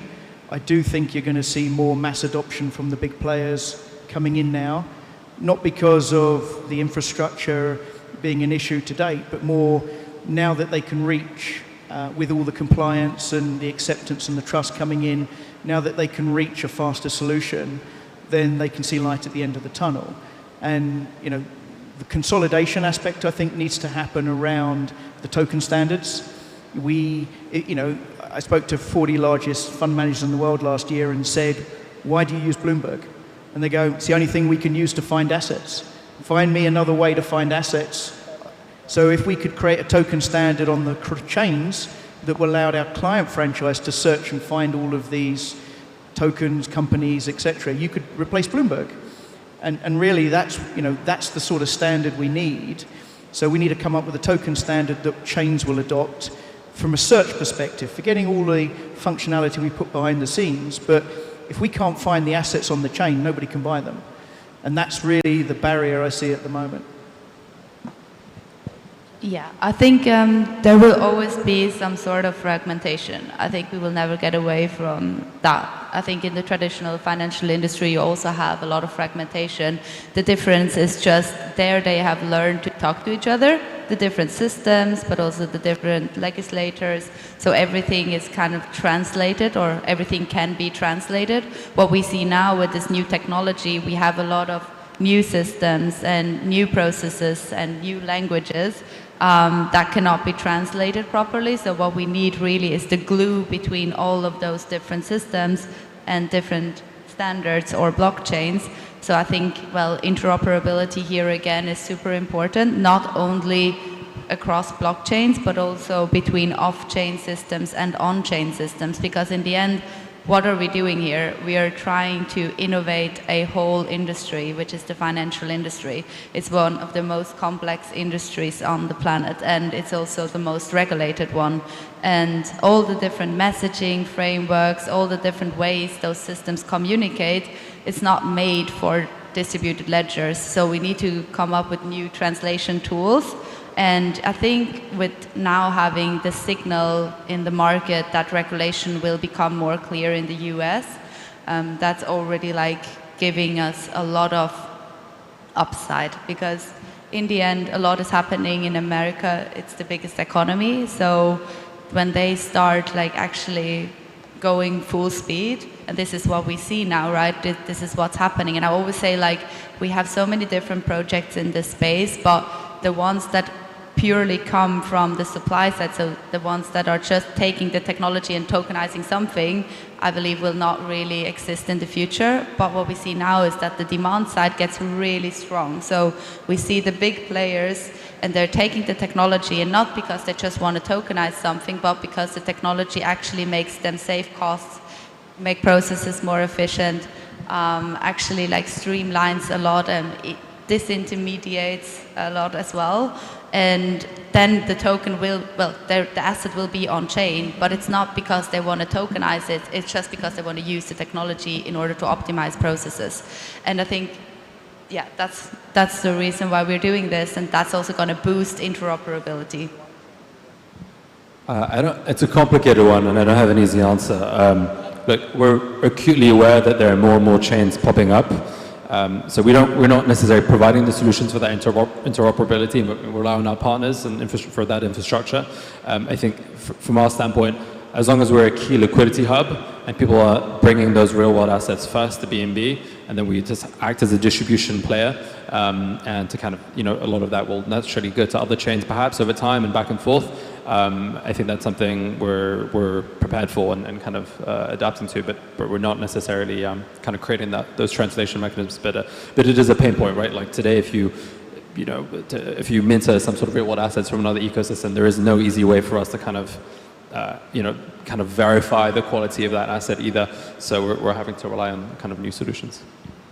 Yeah, I totally agree. I think fragmentation is naturally existed. We always criticize all this fragmentation between all this layer 1 and layer 2 in Web3. In RWA, it's more complicated because we got all these factors affected by, for example, regional regulators. We got different type of use case for different type of RWA, no matter financial-wise or non-financial wise. So what we could do, we could explore the way in practical. For example, in Hashkey chain, we have successfully issued 2 on-chain assets. We have reached $200 million in US dollar. We got this money market fund on-chain, which is approved by the Hong Kong governor SFC. And we all know that Hong Kong is such kind of a pioneer in the globally regulation experimental region. So they got this stable but clear compliance framework to help all these jurisdiction regions to rethink about how to regulate it and reshape their requirement on the Web3 and the crypto asset. So it's a good start for us, but also we have encountered so many problems and difficulties to be the first one. For example, we have to try to let all these oracles, we are also a partner with Chainlink, and we have to try to invite our partners to recognize all this asset valuation proof and to recognize by DeFi Llama. And then our Web3 partners could see it on-chain. And the second of all, we need to have this traditional on-chain finance to have this defined practice. For example, we need to get it as a collateral for lending, or maybe we could issue stablecoin based on this MMF. But all this starts from this clearly framework from regulators, and also we have this standardized framework to put this asset on chain, and then we could do this defined exploration for them. It's really complicated, but we are in this right starting point now. So if it's complicated for us who have probably been in this industry for a number of years, Imagine how complicated it is for a financial institution that says, hey, I want to go and get involved in this RWA ecosystem. Or maybe even a project keen to start building on a chain. How do they decide what chain is for them? What ecosystem is for them? So what trade-offs and challenges should industry builders be aware of when they're kind of balancing out pros and cons? I guess what is the checklist, if you will, for them, and then also, how do they differ from I guess blockchain to blockchain, or even infrastructure player to infrastructure player? So maybe we'll mix it up and we'll go with Sarah first, and then. Yeah, I think this is an interesting question because there are a lot of builders in this industry that have the ideology of a crypto builder, right? They believe in full decentralization, they believe in everything needs to be permissionless, and it's just, the world works a bit differently, and I feel like I always compare it to, we also didn't go from horse to cars immediately in transportation. We also went from horses with a carriage to cars.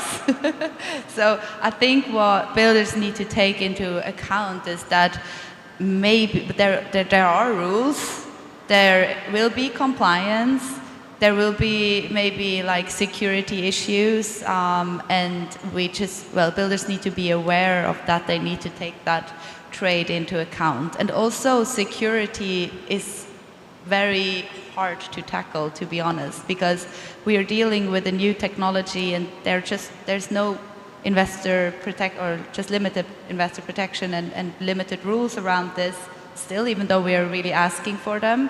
But it's also a hard task for the regulator, to be very honest. Like, I'm not sure if I would want to sit in the chair of a regulator because it's a new technology. You have a new key management system, like you have new hardware, well, not even hardware modules, you have software modules to manage the keys, like MPC. Like, there's so many technologies that are new and can't really be dealt with. And I think this is just something that builders need to keep in mind. Everyone is trying their best, and it might take a bit longer than what we would want. Phil, I'd love your take on this. Yeah, I think, I'll try and keep it simpler, but if I look at the pros and cons, I don't think regulation's the problem for real-world assets. Today, as you said, it's been regulated for decades. They don't need to invent any new regulation to regulate your house, the sale of securities, or any other real-world asset you want to bring on chain. But if you look at what they're trying to do, and that is say, how do I protect the end user, and how do I find the dodgy deals? Who's accountable is always the question the regulator asks. It's not, I'm going to overedge and control on you, but if something goes wrong, not the happy path, but when it breaks, who's accountable? All right, so being a DeFi evangelist, I'd love everything to be available to me, but I can't walk into a casino today and just go and play the $1 million craps table.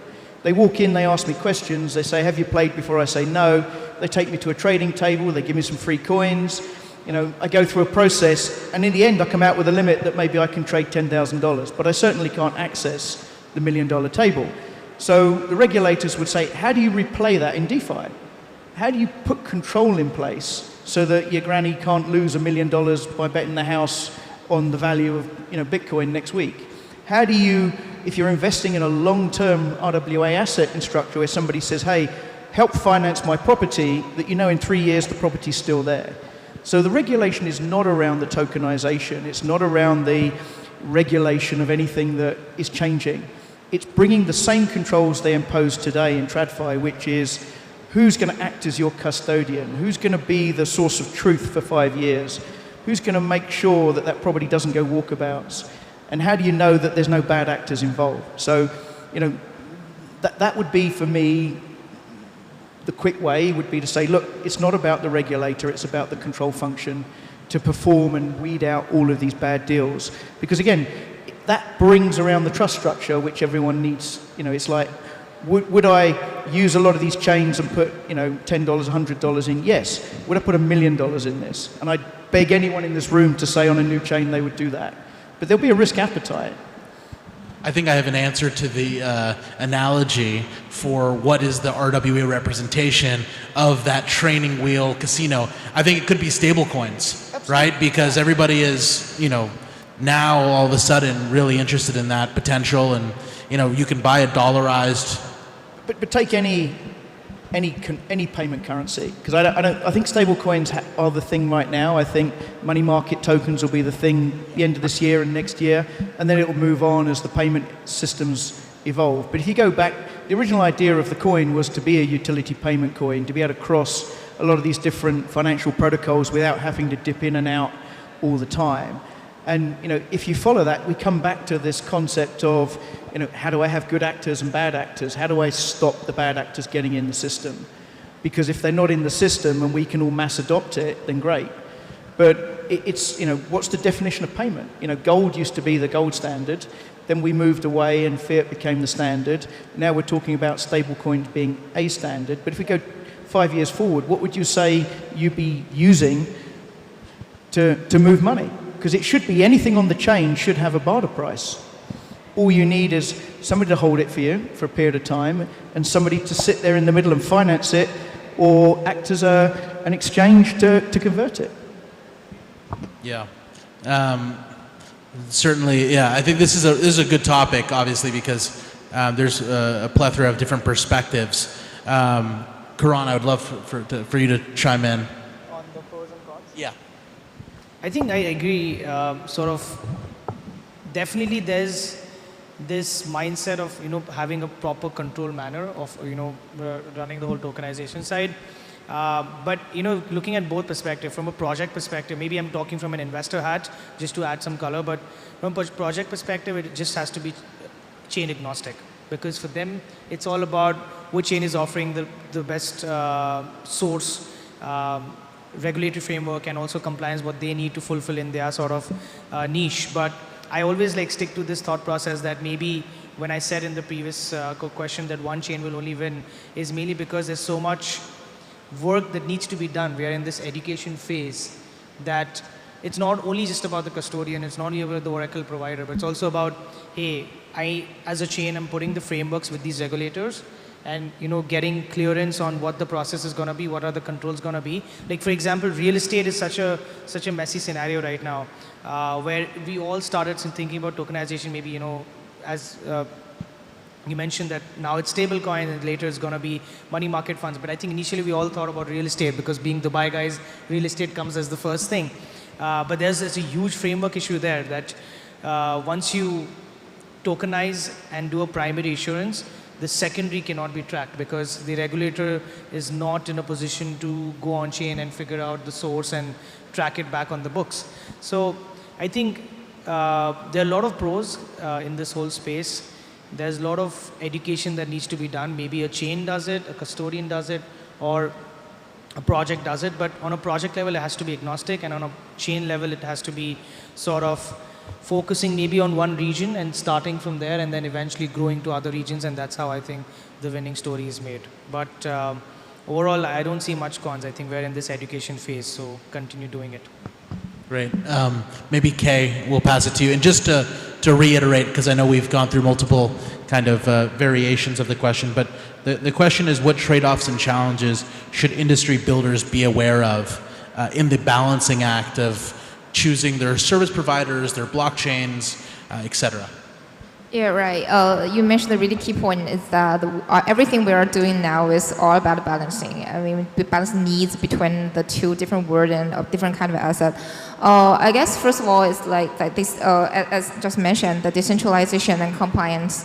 And it's not extreme cases for everyone. It's like we have to find this compromise point to make things down. That's why what we choose to start is to define this financial nature asset to build it on chain, because they have all this regulated and transparency from governor already, and the scale of market and asset value is quite huge, and it's all starting from this institutional participant. But also we need to build in mind is that we need to have this institutional need from the very beginning, from the ground up. We cannot compromise or compensate to make up all this regulation framework and other infra settlement for them in like 1, 2, 3 years. We have to build this compliance-friendly infra from very first day to help them to get on board easier and to avoid all this potential risk for these institution partners. That's why they have this confidence to put their asset on chain and to brought their investors and their existing client on chain, and that's really important for us. I'll jump that. I think from our perspective, simple, short one is the trade-off between speed and security, right? I think if you're an asset issuer, you're probably optimizing for the latter. Your brand is on the line. As you mentioned, if something goes wrong, like those are answers, questions you really have to get through. Hello, yeah. But on the other side, like we're working day in, day out with projects, developers, people who want to reach users. Those people care about speed. Those people want a regulatory efficient setup as soon as they can because there is a hype train. People are talking about getting access to these assets ASAP. So, you know, you also have to think about that as well. So it's a trade-off. It's something we think a lot about, and I think it's something I think the industry has learned from the past. But I think that's my short answer. Great. Well, I think we have one last question I'm deciding between, but I'll preface that with saying we see all the bullish headlines regarding research reports predicting tokenization. I just saw one recently, actually today, predicting $18.9 trillion will be the amount of assets tokenized by 2033. And just to give everyone an idea, today, total RWA from rwa.xyz, 21 billion on chain. Total asset holders, about 100,000, 98,000 and change. Total asset issuers, less than 200, 189. So, I mean, it's quite a big gap, right? But I think what we've all been saying here is as soon as the institutions get involved, it's going to be a full flywheel. So I guess we have 4 minutes. I'm going to go to the more bullish outlook question. So looking ahead to the next 12 months, what major breakthroughs or developments do you anticipate in the RWA infrastructure space? And maybe for this one, we'll start with Kay. Okay, right. I'll make it short. First of all, we are expecting wider scope for RWA practice. For example, we are doing this financial asset, but in the future, we are expecting gold, or gasoline, oil, or real miners to build on-chain, or real asset especially. So this is the scope. And second of all, we are expecting more clear and mature regulatory framework to be implemented globally. And third, I think we are looking forward to this this stablecoin backed by fiat to do this cross-border trading and settlement on chain. And also, we are expecting this AI agent, including MCP and all this AI functional to help this institutional client to do this one-stop RWA on-chain services to help them to get on board easier and to distribute the asset to this retail and institutional client. Yeah, that's it. I like it. Yeah. Thanks. Hello? Yep. I'm going to give a slightly different angle because from what we're focused on every day, it's maybe slightly less on the details of the infrastructure, but maybe bullish vision of how I and our team think about this. A few years from now, potentially you'll have your own agent or multiple agents managing many aspects of your life. So that includes your finances, and you'll be able to trade tokenized equities, tokenized securities on chain. And it will feel super easy. It will feel like the kind of neobanks that you're used to today, perhaps, or a centralized exchange or a decentralized exchange. And it will feel like a jaw-dropping customer experience. And all the conversations that we're having here, I think, will make that a lot more of a reality in the years to come. Yeah, so I think actually the big players in the TradFi space, the big custodians, the big payments, infrastructure providers, Visa, MasterCard, and so on, they will actually start using the technology and therefore tokenizing because of operational efficiency gains and because of regulatory clearance. Like it's possible. The signal is there that they are actually allowed to build and use the technology. So I think that will totally go through the roof. And also I think that collateral cases will emerge more and more, and that not only on the derivative side, but also in form of repos. I think repos is one of the most exciting cases, to be honest. It's funny because back in the days, I published a paper about how to use the technology in the construction industry, and repo was like the conclusion, one of the main conclusions. And I really love seeing so many repo projects coming to life now, and that actually the technology is being used not because it's trendy, but because they're actually saving a lot of costs. It's so much easier, or it's so much more efficient to manage the capital. Capital is not locked for too long, it's instant, so you don't have that many intermediaries. It's just such a good case. I think that will double in next year. Yeah, I think 12 months versus 2 years. 12 months, I think you're going to see a lot of the liquid assets come on chain, so the commodities, the securities, things that trade today within restricted market hours will move to 24/7. And things that settle for 2 days will take 10 seconds to settle. I think that's where you'll start to see the big boys coming in, is about, that side of it. I think the other big area, though, it's going to take a little longer, is the disintermediation finance. So, where we start seeing the repo agreements coming online, where we start seeing the collateral management of things. So, if I'm in the construction industry, taking a crane, I've got to put up assets as collateral. I may have trucks, I could have many different things. I see all of those real-world assets moving into the chain, with collateral management being, the main function, the lending collateral. If we're going to do a bilateral loan on the chain, what are you going to give me as collateral? Today, it's a letter that says, here's my legal agreement that says I own a house, here's the deed to my house, some trucks, a car, a boat, a plane. If we move that entire process into the blockchain and put DeFi and disintermediation in, it'll be so much more efficient, it'll be quicker, there'll be access to a lot of money, everyone's chasing yield all the time. So I see in the next 2 years, that's the credit intermediation, I think, is going to be the big thing. Rest of this year, I think the stable coins, the liquid assets such as money markets and commodities are going to be the big thing. I'll keep it very short. I think as an investor perspective, we're definitely mostly excited on two sub-sectors, right? One is definitely tokenized stocks. I agree on the efficiency of the market.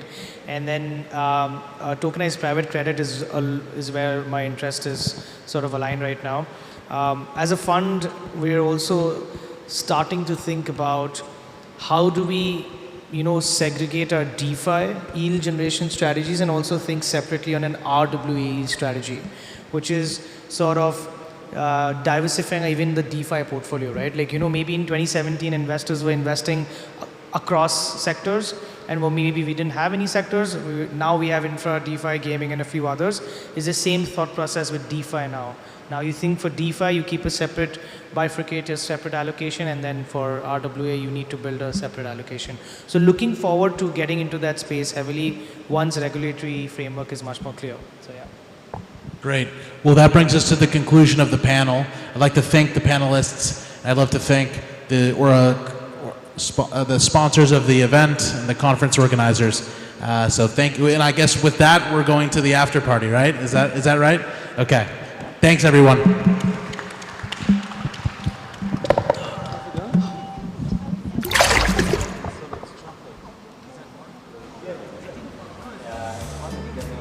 Actually, one very last speech before I release you all to go to the after party.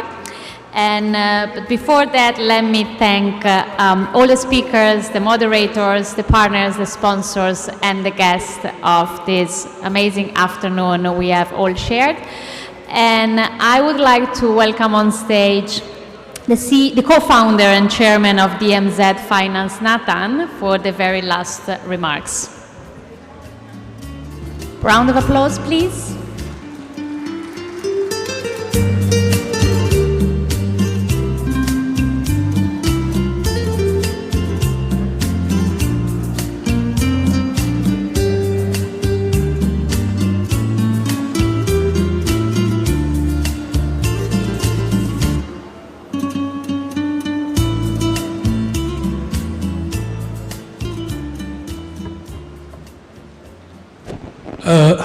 I guarantee very short.